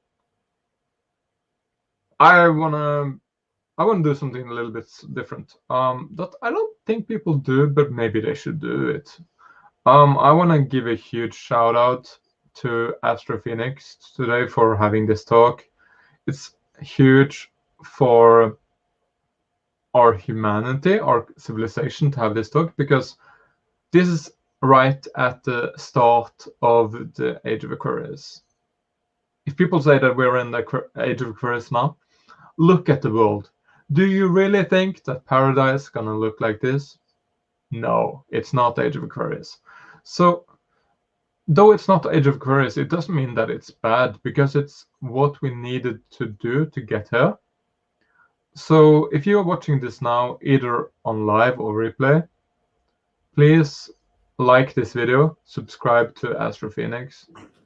Go like and follow him on Instagram, Astro Phoenix Rising. I believe he is. Let me double check that.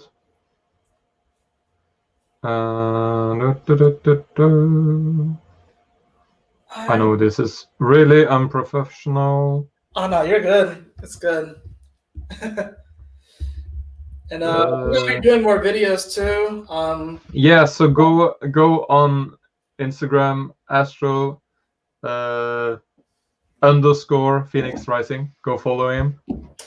Yeah, that's another thing too. Is that my guides have been telling me, you do know that you gotta like up your social media presence, and I'm like, but I'm a Virgo midhaven. Like I'm supposed to be like the hermit when it comes to this stuff. But I have Jupiter there. Dude, I just made I just made a commercial break for your channel. So now you're gonna get like subscribes and followers. I appreciate you. I really do. Because it is so pivotal that we have this conversation now. It is. Because it's like sitting at the start of the internet and then going back to 2021 and be like, why didn't I make a video in 1999? Mm-hmm.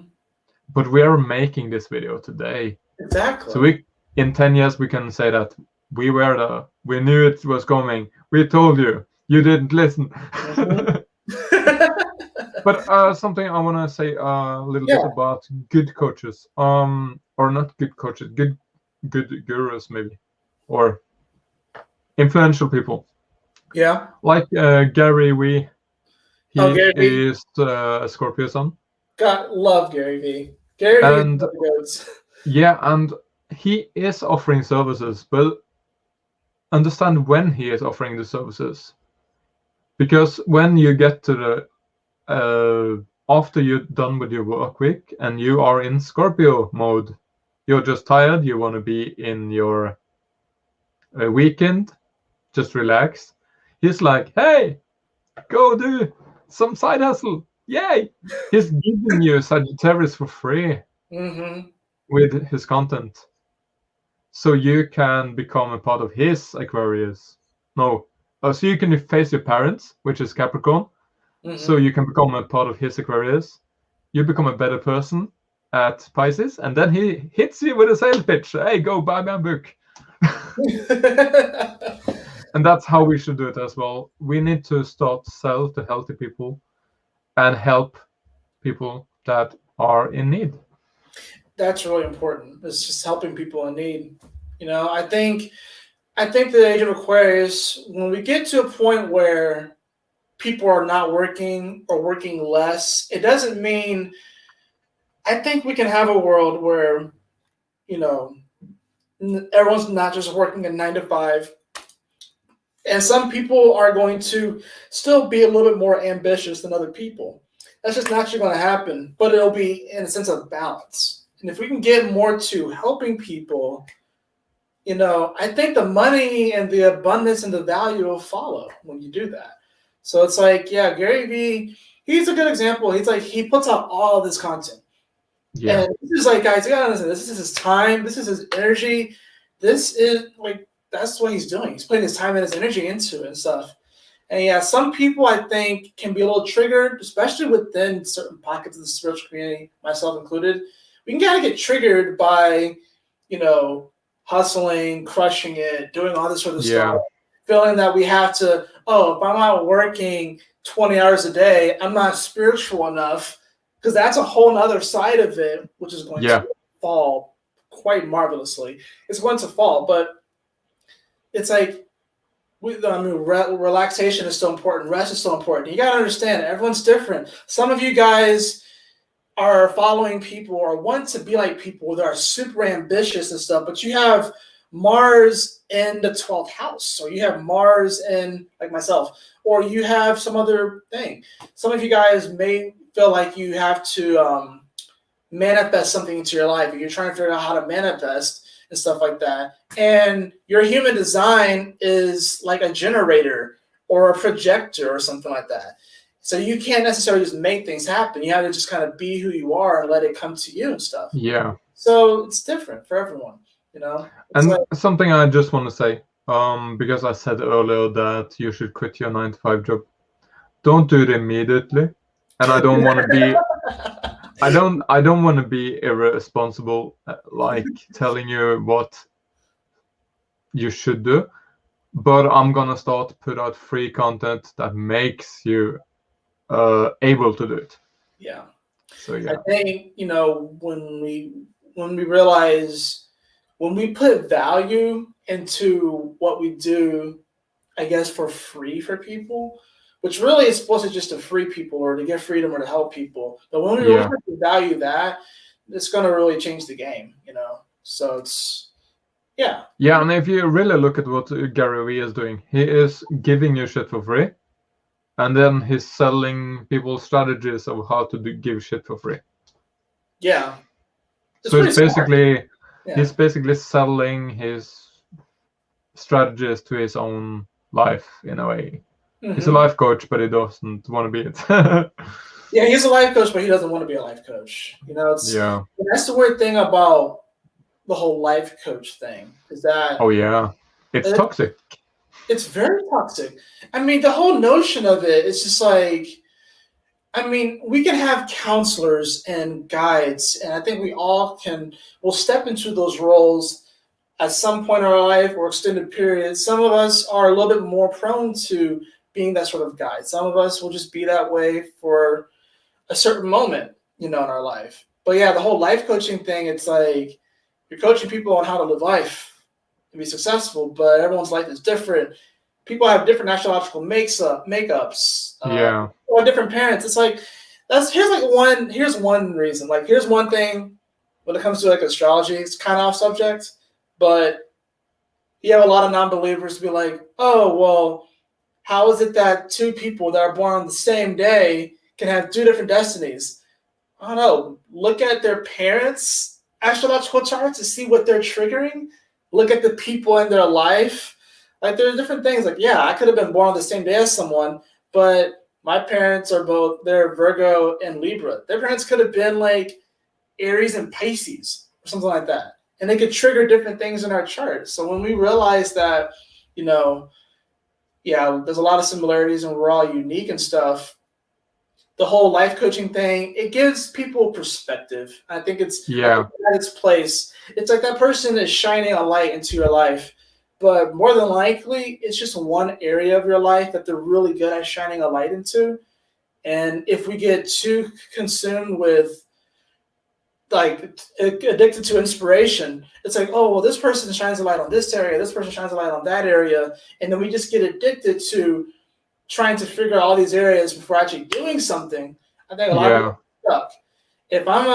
And that's one thing I kind of want to get to the point where it's like, if I do a reading for someone, like, especially like just like a straight like astrology reading, I want to get to the point where you don't have to come back to me because I taught you how to look at your own chart. That's powerful. But that's inherently, at least in today's world, it's not a good business model. It's a shitty business model. What actually like helps someone to look at their chart and help to heal them so they don't come back to me? But if they do come back to me, we can talk. We can just chat about it, or we can like do like a video. It doesn't have to be like a consultation or like a session like that. That's the world that I want to get to. But then, yeah, you can't make money off people because they keep coming back to you because they're so broken, because they don't want to take any action, because they're addicted to inspiration and motivation. Yeah. I just something that is really relevant is that I was like, when was Netflix founded? Ooh. And I figured out it was 1997, but Blockbuster filed for bankruptcy in 2010. And then that's kind of when Neptune was in Pisces shadow. And now we're having all these streaming services with endless inspiration. Yeah.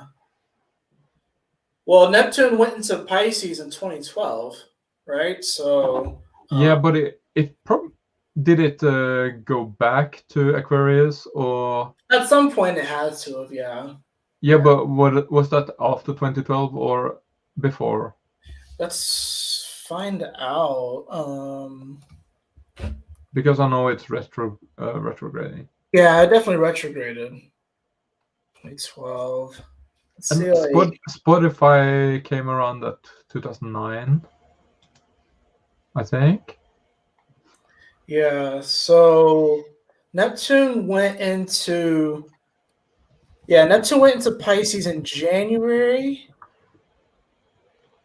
It looks like January that year, or maybe it's Okay. Okay, it's like pretty much February. Yeah, so I don't know. Yeah, you found it? I found something else that is very interesting. Okay. Twitch was launched in Gemini season 2011. 2011? Yeah. Neptune definitely has something to do with that. Yo, so check this out. So when Neptune went into Pisces, it never retrograded back into Aquarius. It stayed in Pisces. It went to 3 degrees and it retrograded and it stopped at 0 degrees of Pisces. Not only that, but around that time there was a grand water trine. So no, Neptune never made it back to Aquarius. So humanity never learned their Aquarius lessons. No, we didn't. Oh, damn. That makes so much sense about social media. Huh? That makes so much sense about social media. Well, that's probably why we had to have Saturn and Jupiter in Aquarius, and Pluto's about to come in there. And it's pretty much like Neptune almost made it back. It's like that's so crazy. I did not know that Neptune stopped right before it could have went back into Aquarius. Oh, I wanna give some hope to people. Yeah, because my future self revealed something that I don't think astrologers have touched on yet. Okay. So Pluto is seen as the planet of destruction, but it's also the planet of creation, of wealth creation. So for Pluto Scorpio generation, Aquarius is the 4th house. So we're getting the money coming out the Aquarius. Yeah. So we're gonna be rich. Yeah, and boomers gonna be really sorry they fucked with us. Inheritances, a lot of money is going to be made when Pluto goes into Aquarius because it's going to square us, but the boomers are like, oh, the millennials are lazy. Oh, just wait. We've been lurking in the shadows on the internet for 30 years. When Pluto goes into Aquarius, that's really going to change the game, guys. I don't like that particular day. I feel like I'm gonna celebrate in some way. You gotta celebrate. Like Pluto going into Aquarius is a huge fucking deal. It's going to begin to break apart all of the illusions that we have with the Aquarius. Yeah, but remember, he also retrogrades to Capricorn. Yes. Yeah, Pluto's in the planet chart, look up. There's a date that is insane. Look up March 23rd, 2023. You said March 3rd? 23rd. Let's see. 2 years from now. All right, so we have. All right. You said March 3rd? Yeah. Okay. Oh, so this is the day that Pluto goes into Aquarius. Oh my God! Look at that stellium in Aries. Yeah, it's insane. Oh my God! It's like either we're gonna celebrate or we're gonna hide. And the moon's gonna be in Leo opposed Pluto. Oh my God, that's crazy. And Saturn is literally as Saturn is going into Pisces. No. I think you had the wrong date. Wait. 23rd. Oh, the 23rd? Look at that shit. Oh, okay. Oh, that's even more crazy. Oh, so yeah, that's the day that Pluto's going to enter into Aquarius. And you have Mars 29-degree Gemini. Oh my gosh. That day I'm gonna do something. I don't know what I'm gonna do. I'm gonna just watch the news all day, I think. Just wait. I might hide, actually. I might you might see me, I'm gonna go to the mountain, on a mountain retreat. I'm like, all right, guys, I'm out. Yeah, are you able to get the chart up on the screen so people can see? Yeah, I can do that for people. Yeah. Let's see. Because guys, you gotta see this. It's the most insane aspect I've seen in my whole life.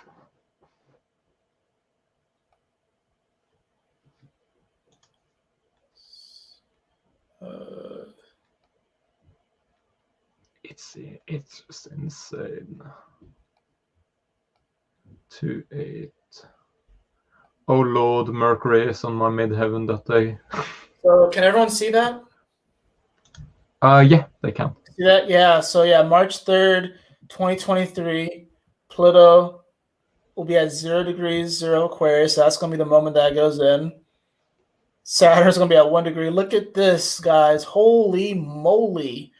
You got this giant stellium. The moon actually will be coming off of a new moon. I think the new moon is going to be. Oh dear God, it's gonna be on my freaking moon. I had a feeling. So the new moon, literally, guys, this is literally the dawn of the age of Aquarius. The dawn of the age of Aquarius. Okay, so it hasn't quite. We're not quite there yet. But look at this. You got a 0 degree new moon in Aries right before Pluto comes into Aquarius. You can't make this shift up. You can't make it up. Yeah, that might actually be the start of the age of Aquarius. My guides have said 2026, but 2023. Hello, let's go. This is going to. Some people are literally going to become a new person overnight. Yeah. People are going to literally change their entire who they are overnight. March 21. What's gonna happen then? The moon's going to actually square Mars before then. So look at this. Yeah, but I'm just thinking normally in Aries season, how are the media reacting? Isn't it usually when they launch new pandemics? I don't know. Well, I mean, it's the start of the astrological new year. But yeah, look at this. The moon's going to square Mars right before the new moon happens. And this is going to be in the daytime too. Something is going to go down on this day. And we only have 2 years to prepare for it. Yeah, and isn't Aries season usually the launch of new pandemics? New pandemics, different things. I mean, last year the lockdowns happened around this time. So yeah. It seems like something's big gonna happen. There's gonna be a shift. I mean, just look at the close conjunction between Chiron and Jupiter. Exactly. Yeah, or is it Saturn? Saturn. Oh, Saturn's up here in Pisces. Oh yeah, okay. Yeah, so you have Mercury, Chiron, Jupiter, the moon. Literally, it's a train. It's literally a train. Mars is just hanging out here, though. So. And Uranus is at the end of it. No, Uranus is right here. I feel like, if anything, Mars is just pointing to the destination, and Uranus is the train. Uranus is the head of the train. Oh yeah. And Mars is sort of pointing to where we're going. But Uranus is going towards Gemini. Huh? Uranus is going towards Gemini, so he is kind of like the train station, isn't it? Yeah, it can be like a train station. I can see that. Interesting. So the sun is probably the train. We might get some type of I don't like making predictions, but this is giving me false prophet energy all day. Oh, interesting. Mars at the end of Gemini, squaring the moon before it hits the new moon. in Pisces, this might be some sort of false flag operation with like a messiah or a new prophet or something. But it might not necessarily be like a Jesus-like figure. It might be like a business person. That new moon is trining Trump's Leo rising. Is it really? Yeah, he got a 29-degree Leo. That's no, on the different one, not the new moon, but the moon at 28, I think. Oh, right here. Oh, okay, yeah, on this day. Yeah, so could definitely be something with Trump. Yeah, if you guys thought that Trump is gone, he's not. He's coming back. He's gonna come back like louder than ever. It's gonna be great. It's gonna be great. And I'm not sure if he will become president even. I don't think so. I don't think he'll become president. What I've seen for him is sort of like an arc or high priest role or something. Yeah, I can see that. I also see I see like someone like Kanye West. I don't see him going. He might run for president, but I think he'll actually become the mayor of Chicago. I think that's. Interesting. Yeah, I think so. You're going to see stuff like that. People are going to be like wanting to run for president. I think what you're going to see with the age of Aquarius is people aren't going to care about that title anymore, but they're going to care more about more local titles. So you're going to start to see because it's going to be one world government. Yeah, you're going to start to see more like celebrities and athletes go for like positions of government and like local. So like mayors, like state governors. You're going to see more stuff like that. Like, don't be surprised if you see like some of your favorite athletes, like big time athletes. And this has already happened. People have already done it, but you're going to see it more now. Have you heard about Elon Musk? He is planning to build his own city in Texas. Yeah. Starbase. That's awesome. But that's literally how he's gonna become some sort of leader in the city. Yeah, that's where we're heading to. Like politics, the way that they have been going right now is going to really end. Like you're going to start to see people of influence that are going to realize that the best way to affect change is to start locally, which the North Node of Gemini is supporting this. North Node of Gemini is really supporting this. But especially when Pluto goes into Aquarius, and it's going to be in the 4th house for Pluto and Scorpio generation, yeah, we're going to find that a lot of the transformation has to happen in the home and the local community, in our local family units. And a lot of people are going to rise to power. Like some of you guys are going to be like the mayors of towns and shit. I'm not kidding. Like, and it might only be like 200, 300 people, but you're going to be like the leader. And when you do, remember to invite us. Yes. Because we will speech at your convention for free. Because like I was thinking like last night, I was thinking like, this part, I don't know, hopefully we don't get banned for this part, but like, with all the lockdowns and stuff, and I'm hoping that we don't have to it should be your body, your choice. I just hope they don't get to the point where you can only travel or go to like other countries if you get whatever, you know what I mean? Because I'm sitting here like, dude, I love music and dancing. I want to be able to dance and have like a mini concert in like all these beautiful places in the world. And if I can't travel there to do that, that's the reason why I want, like, imagine having like concerts in the middle of the desert in like Africa or like. Oh, but you're gonna do that with your flying car. Yeah. We're gonna have flying tour buses. Mm-hmm.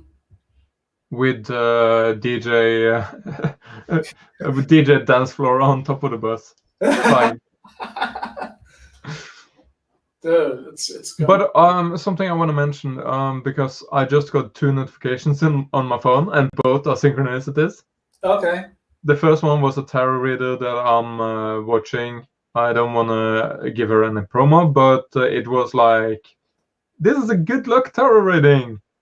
And the second one was a Telegram notification from a friend of mine, and she's saying, I'm imagining so many people getting arrested, all the people who are hacking and inviting privacy illegally. And I haven't talked with her today. Yeah. So it's like it's just coming out of the blue. but it's destined, and it's very, very relevant for what we are talking about. Yeah, definitely. That's the whole other thing too. It's like the whole notion of privacy is like. Oh yeah. Oh, we don't got any privacy now. Yeah, we don't have any privacy, but we still do have privacy. I think it's going to become more like a subtle spiritual thing. It's not necessarily going to be like fully 3D. Because I mean, if you think about privacy and stuff like that, I think of Scorpio. I think of Scorpio when I think of privacy and who you let into those areas, like marriages. Because a lot of people like to think that marriage is Libra, and I'm like, no. Libra is kind of like the wedding, and it's like a little bit of the honeymoon phase, and it's the paperwork. Scorpio is like marriage, like the bulk. Yeah, because it's a fixed sexuality. Yeah, it's fixed water, it's fixed emotions. You like decided, like you're fixated on like this one person or like that. And I think it's a very powerful thing, but it's also the house of like shared income and shared resources. So it's like, when we go into this age of Aquarius, there's going to be this challenge when it comes to shared resources and privacy. And we're already starting to see this right now. Yeah. There's I just thought this, sorry, it just came through so clearly. There's going to be a lot of you're going to start to see like weird I guess court cases about like spiritual rights. Like people are going to realize that our energy is being harvested and that we're trapped in like a cycle. And there's actually going to be like trials where people who are higher up in our world, and then other ambassadors and aliens that are colluding with this are going to go on trial for this kind of shit. For keeping people trapped in this freaking loop. It's serious. Like it's gonna be interesting. Yeah, I can totally see. They believe that the cyber police will be humans, but I can see them be aliens. Yeah. Like a time travel police or something. Mm-hmm. Yeah, it's gonna be weird. Yeah, it's gonna be like you're gonna have like a license to like travel to different like time periods and stuff. Yeah. Yeah. And people are like, "Oh, but you can change stuff." No. You can't change that shit. You're not the. I think you will be there as a visitor. You will not be there as a contributor. Yeah. You probably only go back in time to see stuff, but you can probably see stuff on a multidimensional stuff. You can see things on a multi-dimensional level, but it's like there are very strict rules to going into the past. I think it's like made to where you can't like interfere with it, but you can observe it, and then I think somehow you're able to take that knowledge back with you and do something with it. I don't know. I don't know. It's kind of gives me more like a museum, like aquarium. Like a class excursion tour. Yeah. So classes in the future are gonna go time travel back to see how Trump was as a president. Yeah, like their history classes are going to be like, we look at it through books. They're going to like, all right, guys, for history, we're going to go back to this particular time period, and they're going to And something I actually figured out yesterday. I was making this song to instrumental I found on YouTube about the 90s. Mm-hmm. And I realized that music is a time machine. Music is a time machine. Because you can just decide which era you want to go to back and listen to in music. Music is a lot of things. Music, I think, is probably, if we really think about it, everything that we know about the universe comes from here, I guess. Yeah. Technically. We don't really know what happens on the other side. We're making very educated conjectures and stuff. But if it's one thing that's come out of this world that I think is the most important thing, it's music. I think music is probably one of the most important things that's ever come out of this earth. I think that's why there's such a focus here, because it's like, you guys understand, like, there are aliens that listen to our music, guys. Like, that listen to, like, our song artists, they jam out to it and stuff. I don't think it's actually food. I think it's music is the thing that we contribute to the collective. So yeah, maybe Earth is the music planet. I think we are the music planet. Because imagine if Earth is the Spotify of our solar system. Maybe that's why the solar system is so out of whack, because we're like all crazy and shit. Yeah, we make weird music. I love music though, like all kinds of music. It's like you can get so. That's the other thing about it. It's like music. Even the most crazy rhythm can make you dance. What's up? Even the most crazy rhythm can make you dance. Yeah, absolutely. You know, it's a language. It's like I don't know. Music is it's a big deal for me. It's a big deal in my life. I don't play any instruments. I probably should learn how to. Do it. So like for the longest time, I thought I wanted to like play piano and stuff, and I actually have been shifting more towards guitar, like trying that. So I don't know what I might end up snagging myself a guitar sometime this year. You know, maybe buy one. They aren't that expensive. I think around $70 or something. No, they're not that expensive. They're not that expensive, and that's the other thing too. Like, I guess you could say it's kind of Age of Aquarius, but just in general, what's going on right now in advice, a lot of people are kind of going back to things that they did in their childhood or things that they wanted to do. Like I picked up rollerblading again, and I freaking love it. Like it's great. But yeah, it's like we've heard this whole thing of you can't teach an old dog new tricks, which is bullshit because your spirit has no age, so you can learn anything that you want to. Like it's like, yeah. So yeah, and it's not really that you learn anything. It's more like you're remembering. You're remembering exactly. Yeah.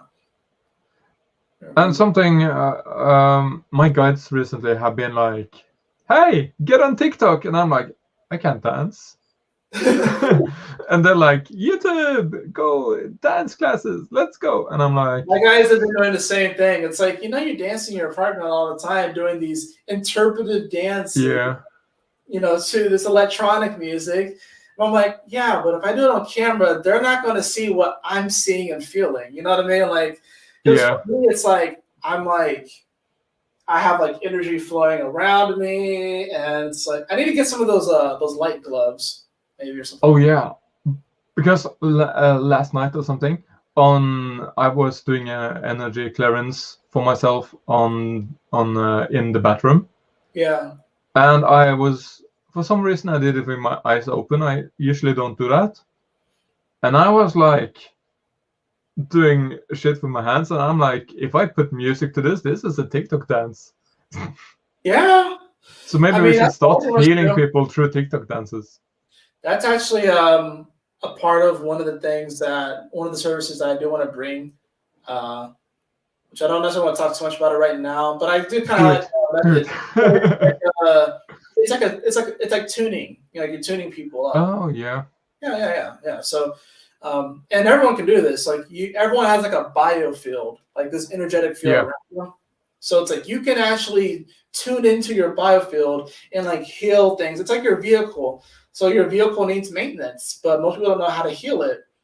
And I feel like I'm a guinea pig because like I didn't study about this stuff. I didn't know about it. I just I was dancing to music one day, and I guess I thought, hey, there's like a sphere of energy around me, that's like a vehicle. What if when I'm dancing, I'm like healing it? What if I'm like replacing the tire on it? You know what I mean? Like, so I think that's another thing that's going to happen with Age of Aquarius is that people really get to know their vibe and become really acquainted with their vibe and realize that you can still match someone else and be uniquely yourself too. Like you don't have to, you don't have to conform to them. They don't have to conform to you, and you can actually delight in someone else's happiness. Even if it's like if someone's eating a pickle and you hate pickles, but you can see on their face that they're just really enjoying that pickle. I don't know why I chose pickles, but you can actually be happy for their happiness. And that's one thing that the Age of Aquarius is going to teach us is like being happy for other people's happiness, even if it's something that we wouldn't like. Yeah, and something with money as well. I think it's people are all about, oh, I need to save money. But if you spend money, you get money back. Yeah, absolutely. That's the way it because should. the universe won't give you any money if you not plan to spend it. Exactly. Because somebody else needed more than you. They're going to give it to someone who needs it more, someone who is active more, doing more. Now, there are people that are hoarding money, so we're not going to. Yeah, but they're also helping people. Yeah, a lot of like people. when they invest in stocks, it's like you can say that, oh, I'm buying your stocks, but I'm still giving you money for your stocks. Yeah, I mean, I think that's the other thing. The other part, the other dark side of the Age of Aquarius is realizing that even our oppressors are human and there's still good within them. And that a lot of the things that they've done have helped people. Like we could look at Amazon. Amazon has helped a lot of people either gain wealth or they're able to access things that they normally wouldn't be able to access, like different items and stuff that they need. So now there's a lot of positive in these things too. Do I think that some of it's gotten really big and it's starting to like become toxic? Yeah, but there's still positive there. And we have to realize that we're all human and that when we put people on a pedestal and stuff like that, and then they fuck up, it's like, we like downgrade them or denigrate them. And it's sort of like another thing that I feel like, I just feel called to say this is that a lot of you are going to find yourself in leadership positions or you already are in leadership positions. And you're going to get anxious. You're going to have moments where you're depressed. And I think in today's reality, it's like we automatically feel that if there's like a leader that's depressed or anxious, that we automatically think that they're unfit to lead. But that's not the case. I think it's just we're realizing how important mental health is, and everyone has rainy days, including our leaders and including the people that we look up to. So, and you will too. And that's really it makes them more human. Yeah, they're more human, exactly. So it's like we have to realize that. It's like because I even thought about that because my anxiety has been a little bit more up over the past week or so, and but I'm also a store manager, and I've been wanting to talk to my manager actually kind of about my anxiety, which it doesn't really pertain to work.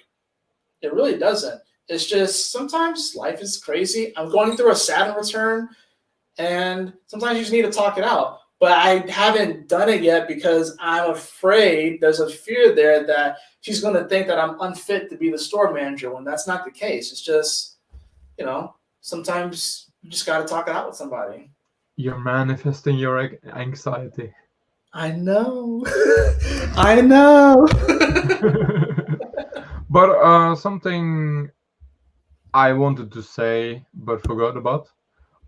Age of Aquarius, it's kind of a limiting label in a way. It is. Because it's like, oh, it's about Aquarius, and Aquarius is the genius, so it's like, oh, there's 11 useless signs, and I think that's wrong. I think this is, even though we're getting high tech, we're going to have the most complicated technology in the world, or maybe the most simplified, or whatever. I think this is more of an age of humanity. Yeah, I think so. Yeah, it's going to go back to the human. I agree. Yeah. Whereas the Age of Pisces was about media and the narrative and the story. Now we're going to go back to like our humanity. We're going to become human. Yeah. Realize what it really means to be human with this Age of Aquarius. And realize what's the meaning of life. Exactly. Yeah. It's like, and because like we're in this Age of Pisces right now, but you got to think about it. It's like that means that there's going to be heavy influence of Virgo energy, Sag, and Gemini. And this is going to be kind of a weird thing to look up, but whenever you look up there's like this list of like serial killers that like makes its way around social media every year about like what signs are most serial killers. And a lot of them are mutable. Yeah. Like a lot of them are Sages and Virgos and Geminis and Pisces. Yeah. I read something recently. It was about mutable women. Mm-hmm. And it said kind of like, if a mutable woman is bored, they will go somewhere else and do something that entertains her. Mm-hmm. So I'm not saying that all mutable women are serial killers, but but But if they're could just watching, like, be that people are bored of their lives and want to spice it up with some illegal activities. yeah, I think that's what we're wanting to spice up life, and we're about to go into fixed Aquarius, which is going to be like we're going to be reintroduced to all of these rules and laws of the universe. But there's actually there's a lot more freedom there than we thought, and it's going to Oh like yes, there's a lot more freedom there. It's like there's like a lot of these laws and rules of the universe, and we're going to be like, really? I'm like, that's not as bad as I thought it was going to be. Like, and then we're going to realize just how much we've been holding ourselves back as a collective and as individuals. yeah, and I want to say something on behalf of the whole Aquarius population on Earth. Yes. We're seen as a fixed sign, but we're just fixed on the belief in ourselves and our belief in our vision. We are not fixed in how other people should live their life. We are not fixed on how you choose to live your life. So it's more like we want to have an open, connected, all connected society without restricting your choices. Yeah. So instead of saying like something I've been thinking about recently, and this will make sense to your community especially, Mm-hmm. and I don't think people have thought like this before, because people are like, oh, the sun is the ruler of Leo, Mercury is the ruler of Virgo, but if you put what if before, what if Mercury is the ruler of Leo, how would that turn out in your chart? Mm-hmm. So start to use combinations that astrology haven't taught you, and then you will find Yeah, real that's a big astrology inside one. of you. That's like when you kind of go into this whole like whether this planet rules that planet and blah blah blah. I think it really depends upon It the. doesn't matter. I don't think Everything it rules really matters. everything.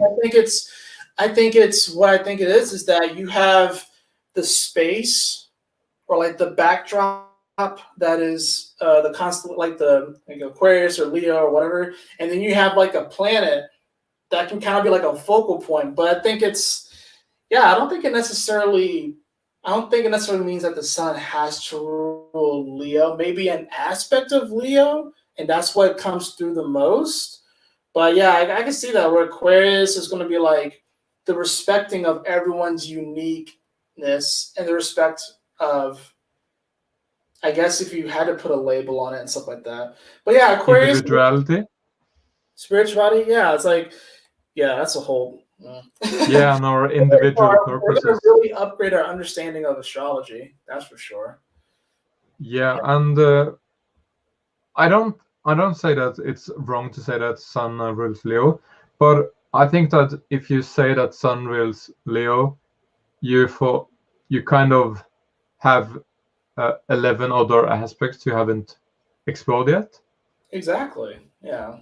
So how you say that? Let's say that your sun is in. Yeah, let's take your chart. This is fun. Let's fuck up your chart. So sun in Scorpio. Mm-hmm. So then you say that, oh, okay, your sun in Scorpio, Leo affects your Scorpio. Leo is truth or creativity or whatever, so it makes your Scorpio creative. But if we say that sun is ruled by, let's say Virgo, then whenever sun is in Scorpio, it makes you Virgo traits. Yeah. So it's like every time a planet is in your sign of close to your planet, you get all the other 12 signs in a combination with which planet it is which. And this is really complicated because I was counting how many different kinds of rising signs there is of every zodiac sign. And I think I came to 169,000. What? Yeah, because it was something like 144 times 144 times 144 times 144. Wait, you say you're trying to find how many risings there were based off of... Yeah, but because there's 12 risings of every sign. Oh yeah. Oh. Or not maybe risings, but suns. So you have so like you could be a sun, like say like your sun in Pisces, but you can be a Pisces rising or an Aries rising or a Taurus rising or yeah. Oh. And for every planet. Yeah. So if you have 10 planets plus some asteroids, some 1,000 asteroids, you can kind of get lost. Yeah, you can definitely get lost. I think that's the other thing too. I think astrology is going to make us realize just how unique we all are. I think that's like yeah. It's like it goes back to the whole thing. It's like, how can two people that are born the same day not have the same exact fate? It's like, well, they're probably influenced by other astrological things that are going on. Yeah, but also they are different souls. Yeah, they're different souls. Exactly. Yeah. Mm-hmm. So it's like science can't even explain this. If you ask science, why does two people have different interests? They blame environment, social, and genetics. Yeah. And maybe it says genetics, but include soul in your genetics. Yes. Oh, that's another thing, though. That's like a lot of people are going to be waking up to new. They're going to be waking up to genes. They're going to be waking up to a lot of data, like genetic data that's within them. Yeah. So don't be surprised if, like, I've been saying this since I was like young. I was gonna be like, yeah, my kids are gonna like be flying when they're like young. Like, you know, we get excited about them our kids taking their first steps. It's gonna be like they're gonna be excited when they're like taking their first flight, or they're like taking, like, or like they're learning how to teleport for the first time. You know what I mean? Like those are gonna be like our, like for us it was riding a bicycle. For in the future it's gonna be like, oh, Susie teleported today. Like it's gonna post on Galactogram. Yeah, like that's like Pluto Aquarius, that's Pluto Pisces, that's that sort of stuff. Like those kids, those generations. Yeah, and I also think that the future Age of Aquarius is going to be about self-exploration. It's going to be more self-exploration, I think. So it's not like I think it will be a reverse astrology. So now it's like, why is this happening to me? Let's go and look in the chart. I think it will be, let's go and look in the chart of what I can become. Yeah, I can see that. Mm-hmm. Let's look at a chart of what I can become. So how can we like apply that right now, you think? Like let's take my chart. Okay. Let's screw me up. So Mercury, Pluto is on Mercury today. My Mercury. Wow. Directly, 26 degree. It has been for some weeks, so I'm starting to speak up. And it's at my 6th house. So it's basically kicking me to become a life coach. Just be honest. we were just talking about life coaches earlier and stuff. Yeah, but I'm gonna do the Gary Vee way. Yeah. Oh, and I was about to say someone should trademark that, but don't do it. Maybe give Gary a message. The Gary Vee way. That it sounds catchy. Yeah. Yeah. So Pluto is is on my Mercury in 6th house, Capricorn. Yeah. So based on that, I should. My guide says something else. let's say use Gemini because it's my intercepted house. Okay, it's my 11th house. Yeah. So based on that, now it's North Node in Gemini in 11th house. I should be on social media. Yeah. I should be everywhere on social media. What the fuck am I doing with my life? Intercepted house. What am I doing with my life? Yeah, because I don't see it. I think nobody wants to see me. And there's because intercepted house is where you don't have a cusp there, right? It's just yeah, it's in Taurus and Cancer. yeah, it just goes from Taurus and then Cancer and then Gemini. So it seems like the closer that you get to the poles, that happens. I remember I looked at a chart and they had like Capricorn like 3 house cusps. It was weird. But I think she was born like in like Northern Europe. So interesting. Mm-hmm. I also have an intercepted house. I wonder if my midheaven is intercepted, or between midheaven and what would that be? 7th, maybe? I'm not sure. I don't have it at the moment. That's because my midheaven is in Aries. Yeah. Which is weird. Because it should be in Taurus.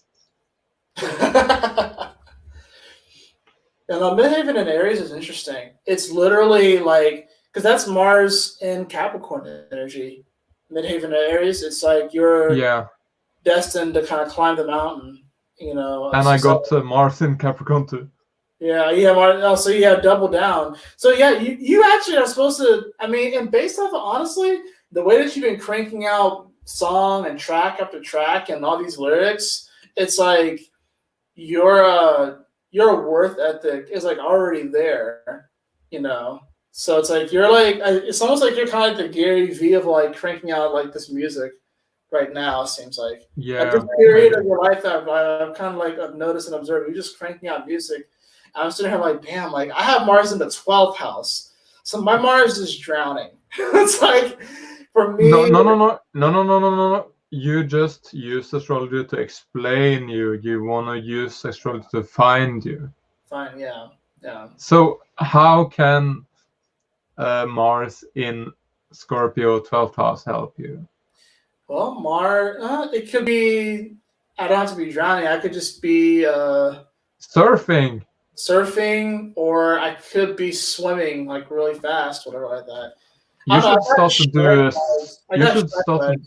Huh? You should start to do surfing meditation. Just visualize yourself on a surfboard.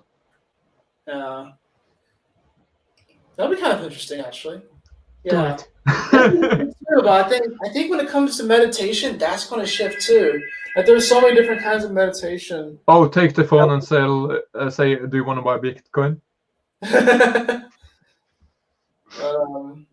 Dang, it's already 3:30. Wow, we've been on here for like a while now, huh? Yeah. How long do you want to go for? Well, I'm getting kind of hungry, and this is around the time I normally have lunch anyways. So, but I say some wise words and let's get out. Yeah, I think this is just part 1, guys. So I have some time off this week, so maybe we'll get back like on the weekend or something like that. And we're at the end of Pisces season right now. It's like we got like literally just a couple of days. Yeah, Sun's going to be going into Aries on the 20th. So if anything, I want to say something. One of my dogs has birthday today. Oh. It's 10 years old, and she's a Pisces, obviously, and she's telepathic because every day at 3:20 p.m. she starts to bark and want food, and I can literally see her look up on the clock and wait for the arrows to be exactly where food time is. So she's really intelligent. Really intelligent. Just like I know when I see that particular symbol, that's time to eat. That's Yeah, and I've heard that scientists have said that dogs don't understand human language. They only understand sounds. Yeah. But when I tell my dog, "Don't you want to have food?" she gets furious. She wants food immediately. No, they understand us. Yeah, I think so. Our whole relationship and connection with animals is going to shift. We're going to realize that they actually do understand us. If anything, we don't understand them. But they understand us. So I mean, yeah, it's interesting. It's like a lot of times humans, we like to see ourselves as like the top of the food chain or like the apex. I wonder if we're like actually like, I mean, we're probably more like in the middle, but I wonder if like when souls first come to Earth, you would think. I think initially I thought they would start as whatever animal, and then they work their way up and become human. What if it's the other way around? What if when you first come to Earth, like you start off as a human, and then you go back, like what if it's just random? What if in your most recent life you were a dog, and then you're human, and it's like, the next time I'm gonna be a giraffe. Oh, the next time I'm gonna be a plant. What if maybe it's like booking a vacation. You book a vacation based on how long you want to live. You're like, oh, I'm tired. I just want 12 years. Make me a dog. Yeah. I just want to chill and relax and stuff like that. Yeah, I just want to lay in the bed of a nice lady. Make me a cat. Mm-hmm. There you go. Hey, I wanna be a cat named Leo and live in Astro Phoenix house. Hey, isn't your cat named Leo? I think he's outside right now, but that cat is freaking. He is very psychic. Like, holy shit, dude. I mean, he has to be. He's my cat, but like, man, that cat's psychic. I wonder how our animals gonna treat us when they get conscious. I think some animals obviously would want to kill us all, but I think a lot of, I mean, pets are probably gonna be most of the ambassadors, but I think those of us that treated them well, they'll be all right. They'll be okay with us. Some of them are gonna want to kill us. There's going to be some type of, there's going to be like a war between there's going to be like AI, aliens, and then animal uprising all at the same time. Oh yeah, Transformers. Yeah, that's gonna be real. We're gonna have the cars that are becoming fighting robots. Mm-hmm. Or like literally, you have a planet that's like all technology and stuff like that. Like it's literally just like I think spirituality and technology are gonna fuse together. Yeah. So we're gonna have a high-tech Harry Potter world. I'm ready. Oh yeah. Well, we're gonna be parents. It's gonna be our kids that are going off on the Pokemon adventures and getting their tickets to Hogwarts. We're just gonna be like, well, we read books about this shit and watched movies, but we're gonna be the parents at home. We're gonna be like, your grandparents didn't believe this was possible. Exactly. And then they're going to be the ones doing it. But I think the way that we're going to be able to is that we're going to have like the computers, like they're going to go off to Hogwarts for the day. And we're going to be like, all right, we're going to get into like our little techno chambers. And we're going to go into like these virtual worlds where we can do it too. But it's going to be a virtual reality. So yeah. I've already decided the moment that when they become you see those animes where it's like a video game, they go to a whole other world and stuff like that. When they have that for Pokemon, I'm gone. You're not going to see me anymore. I'm just I'm going to be fully in my Pisces moon. There's going to be Pokemon Go, and then you're going to have AR glasses or whatever. Yeah. I'm going to be it's funny, I actually don't play Pokemon Go that much.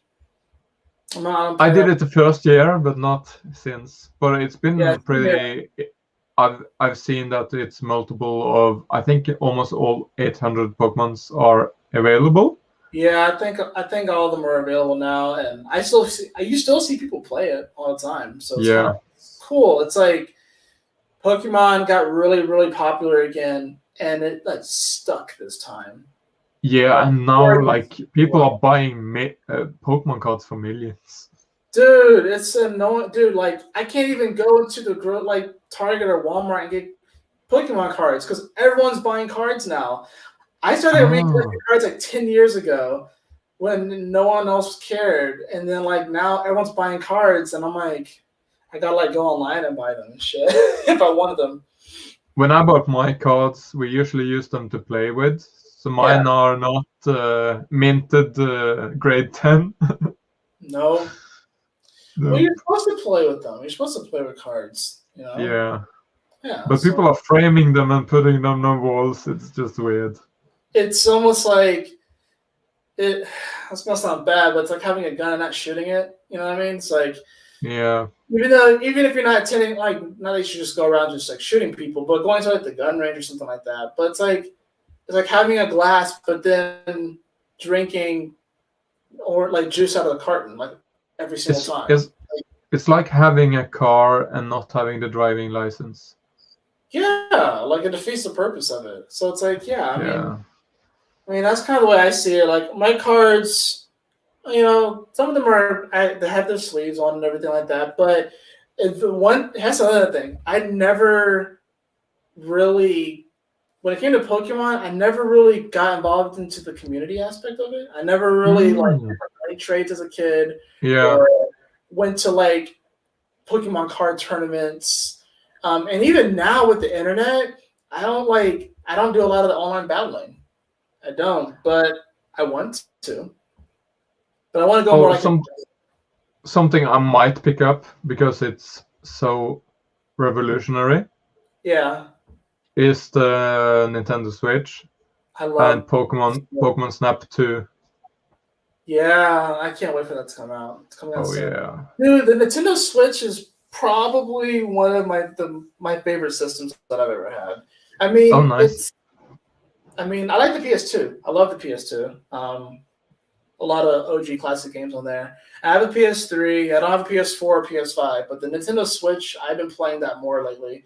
I actually recently restarted. I created like a new Pokemon like save file, and because you see now it's gotten to the point where you can kind of choose your avatar. It's a little limited, but I started off as the platinum blonde white chick.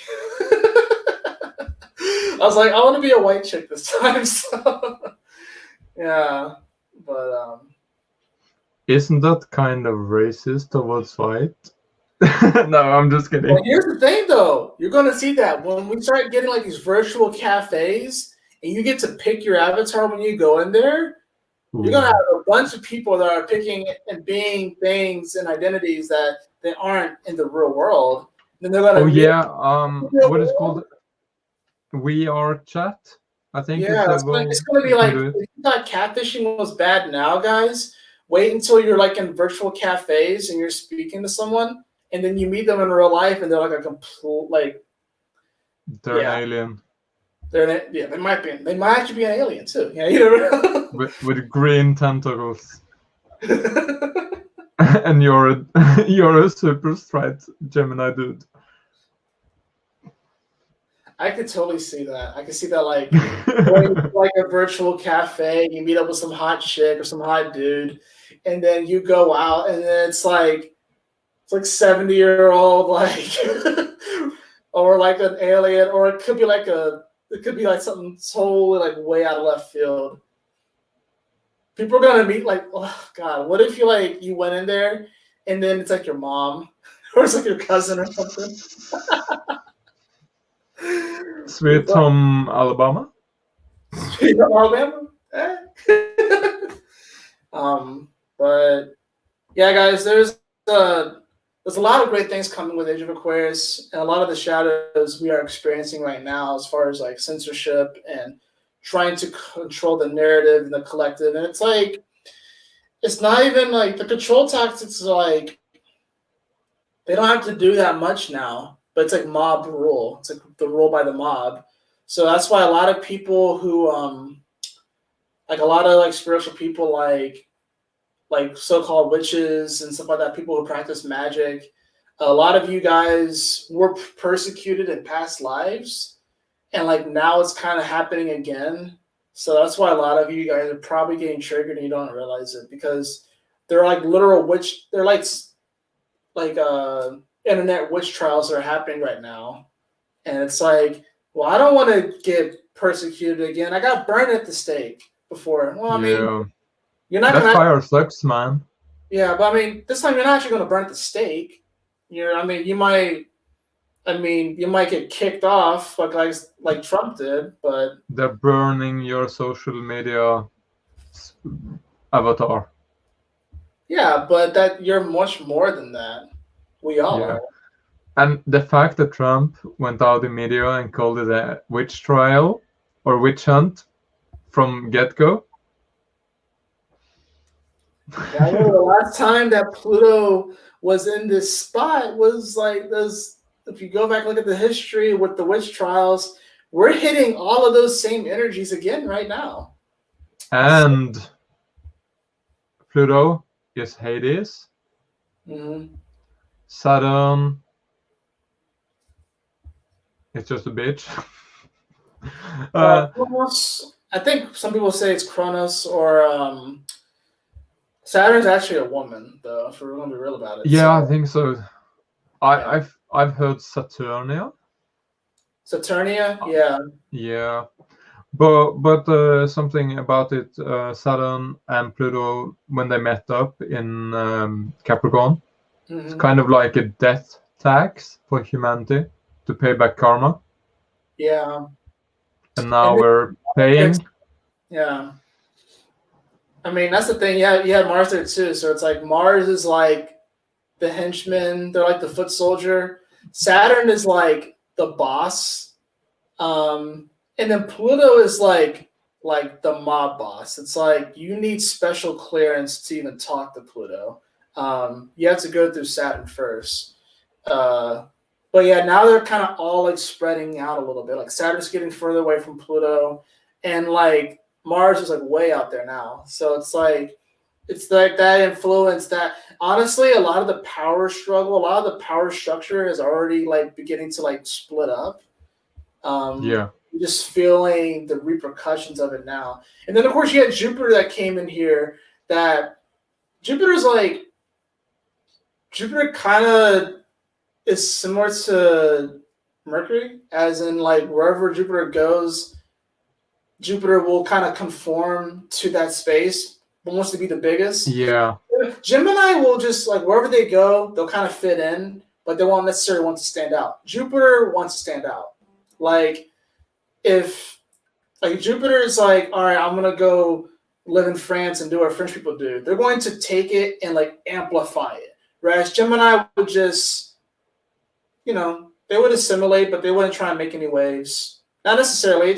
They can. That's not generalization, but generally. So, when Jupiter hit that spot, it like amplified all of that. And now it's going through Aquarius. And then when it hits Pisces, which Jupiter likes to be there too. Yeah, Jupiter likes to be in Pisces too. That's something that, it's going to be kind of interesting to see what happens. So. And we had Clubhouse, new social media platform, Parler, when Jupiter is in Aquarius. Yeah. We had Gab. We had lots of social media platforms coming in. What's another one? There's several of them. Rumble. Rumble's one, yeah. And then we had one. I don't know how big Minds, it is. yeah. Yeah, and there's one called Clapper, which is kind of like an American version of TikTok. Yeah. And we also had, I think, basically, Jupiter in Aquarius is Zoom dance parties. Nice. And like talks like we are doing. because we are sending out divine wisdom through the internet to the collective about humanity. Mo, my bladder sucks and I have to go to the bathroom again. But when I come back, we probably could close this up. And we'll just close it up now. Just say something cool. Channel a message from some dead person or whatever. Oh, I don't know about that. Okay. I probably can't. Favorite. I probably can't. Okay, here I got this. Okay. This because some people are easier to channel than others when it comes to that sort of stuff. I never really done this live, but really what I'm getting is I'm not necessarily channeling this person, but more so their essence. So it's a little bit different. And that's Michael Jackson. And I was literally thinking about Michael Jackson. Yeah, Michael Jackson.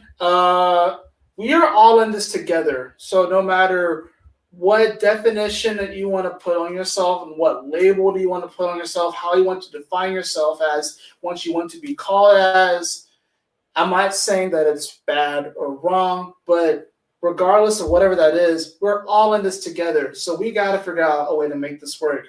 And we are, and we have. We have to just be honest and open with ourselves. And like I said, we can coexist and still be our unique selves. And we don't have to feel like if someone else isn't acknowledging our unique self, that it doesn't exist. Because I think that's what's happening. I think a lot of the frustration that people are feeling as far as misrepresentation, I think it's very valid because a lot of it has been put down. But the pendulum seems like it's swinging the whole other direction, where it's like, no, it's like, just because you're not being acknowledged by the media that you are this particular sexuality doesn't take away from it. So not everyone has to know about it, and you can just live your life and be free and be you. You don't have to write, you don't have to have an entire magazine dedicated to it. And putting it out in a way where you're just pushing it on other people. It should be like, I could strike up a conversation with just about anybody. And I don't have to necessarily know about all of these other definitions or labels that we like to put on ourselves. Yeah.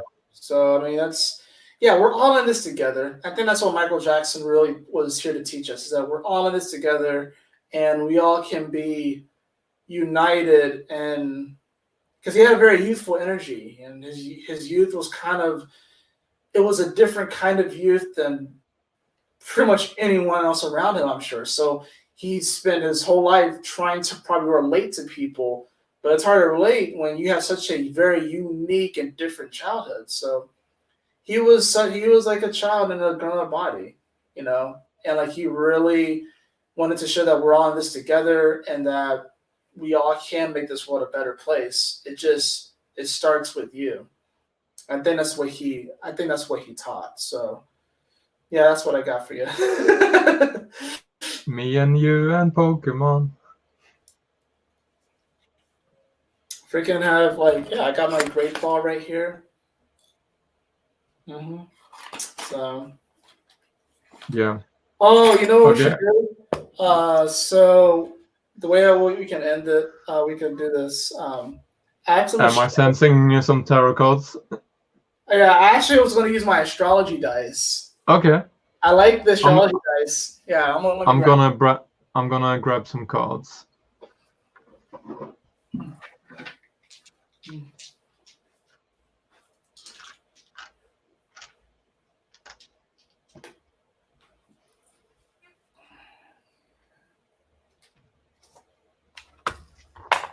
Just real quick.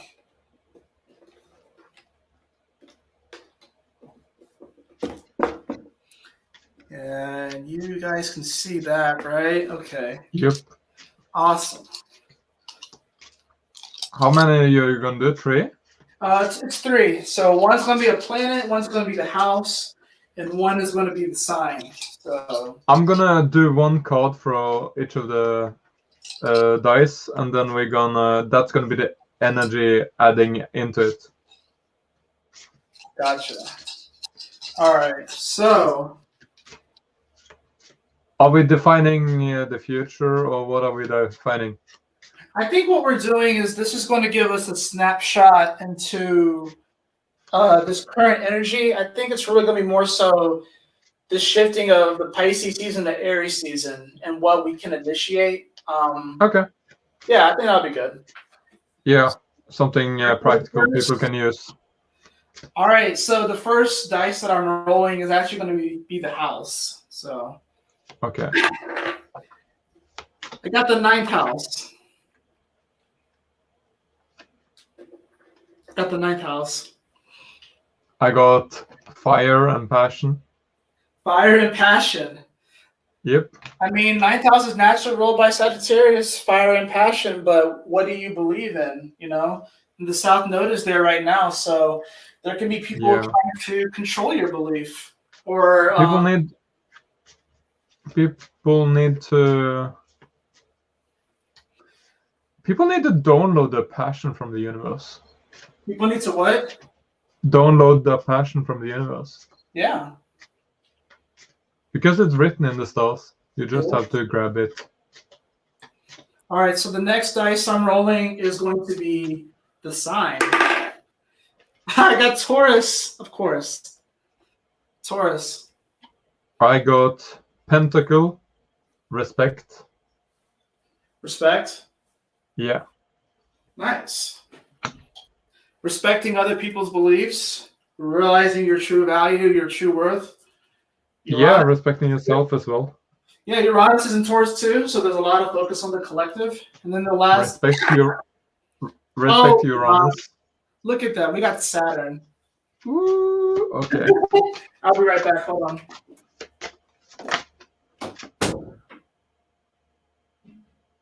Interesting.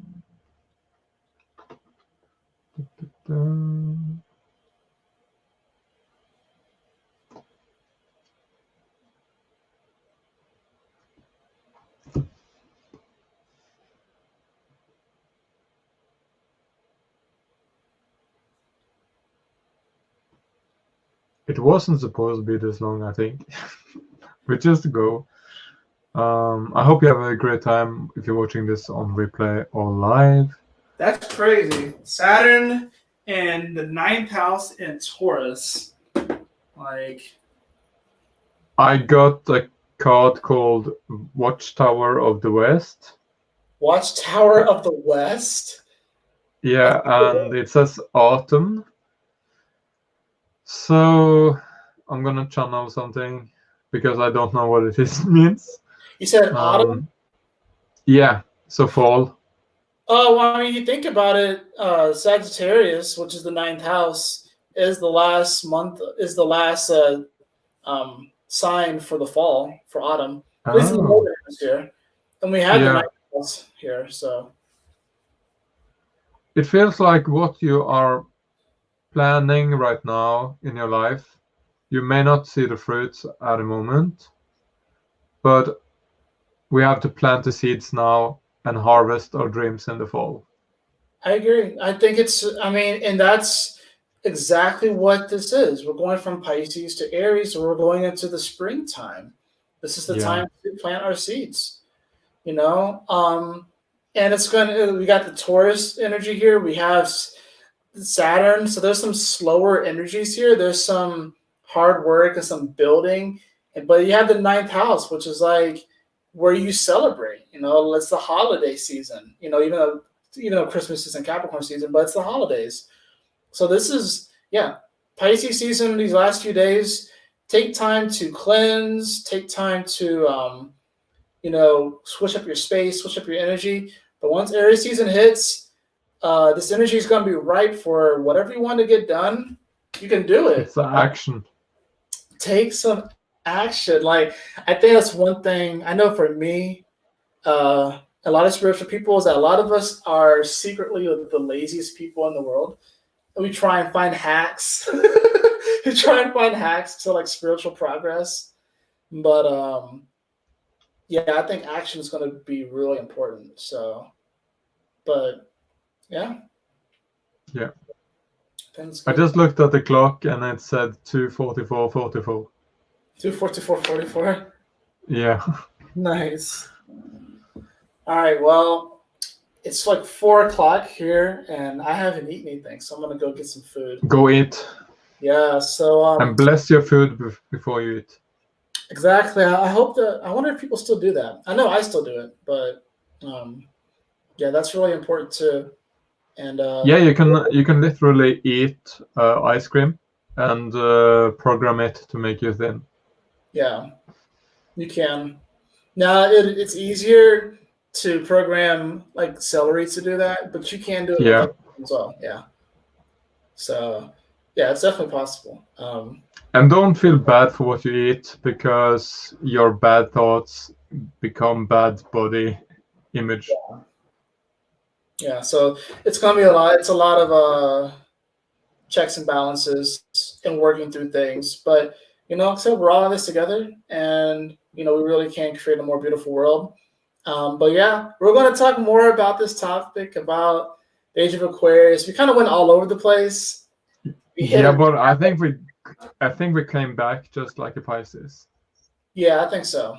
Yeah, I think so. Because we are still in the age of Pisces. So I think that's a lot of people want to say that we're in the age of Aquarius. And I'm like, I don't think so yet. I mean, I think we're like getting there. Yeah, look around you. Does this look like paradise to you? The world today?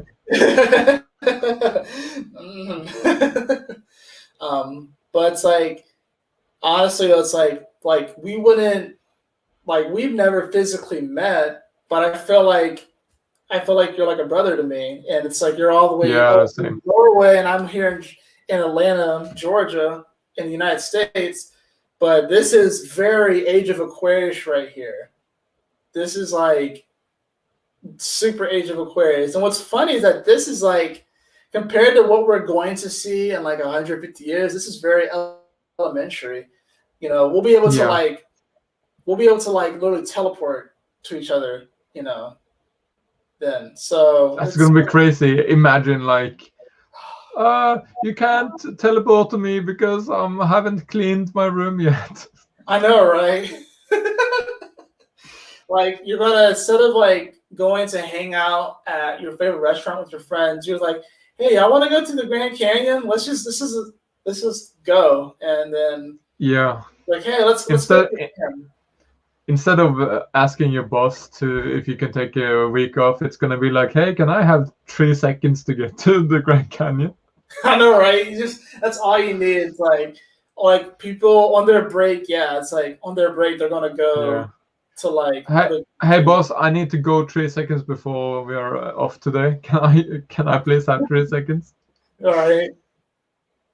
Oh, that's the other thing with the Age of Aquarius is the whole time is an illusion thing. We're gonna, because it's still Saturn still rules Aquarius, so the importance of time is going to become more prevalent during the Age of Aquarius. Which, as a very immutable kind of guy, I'm not looking forward to. I'm just gonna be real. Like I'm just like, but. Oh, I'm gonna just say something before we end. The couple of the last week, I think, I've seen lots of scientists and scientific articles coming out with. Scientists believe that it's possible to create faster than light speed warp drive travel without breaking physical laws. Yeah, I've heard about that too. Yeah, that's dope. It is cool. We're discovering a lot of different things. I just hope that we'll get to a point where we can actually do those things. But yeah, tell them you sell Bitcoin. Yeah. It's actually my wife, so I probably should go ahead and get going. So ask if she want to buy Bitcoin. I know, right? I'm gonna give her a call back here in a second. So okay. But yeah, guys, we're gonna go ahead and end this video here. I know it's a little bit of a long one, but we definitely appreciate you guys hanging out with us, and we'll be back. We'll be doing more of these and stuff because both of our subscribe to the channel. Yeah, and well, you still have your YouTube channel too, right? Yeah. So yeah, but it's mainly music for now. Mainly music. We will say. Yeah.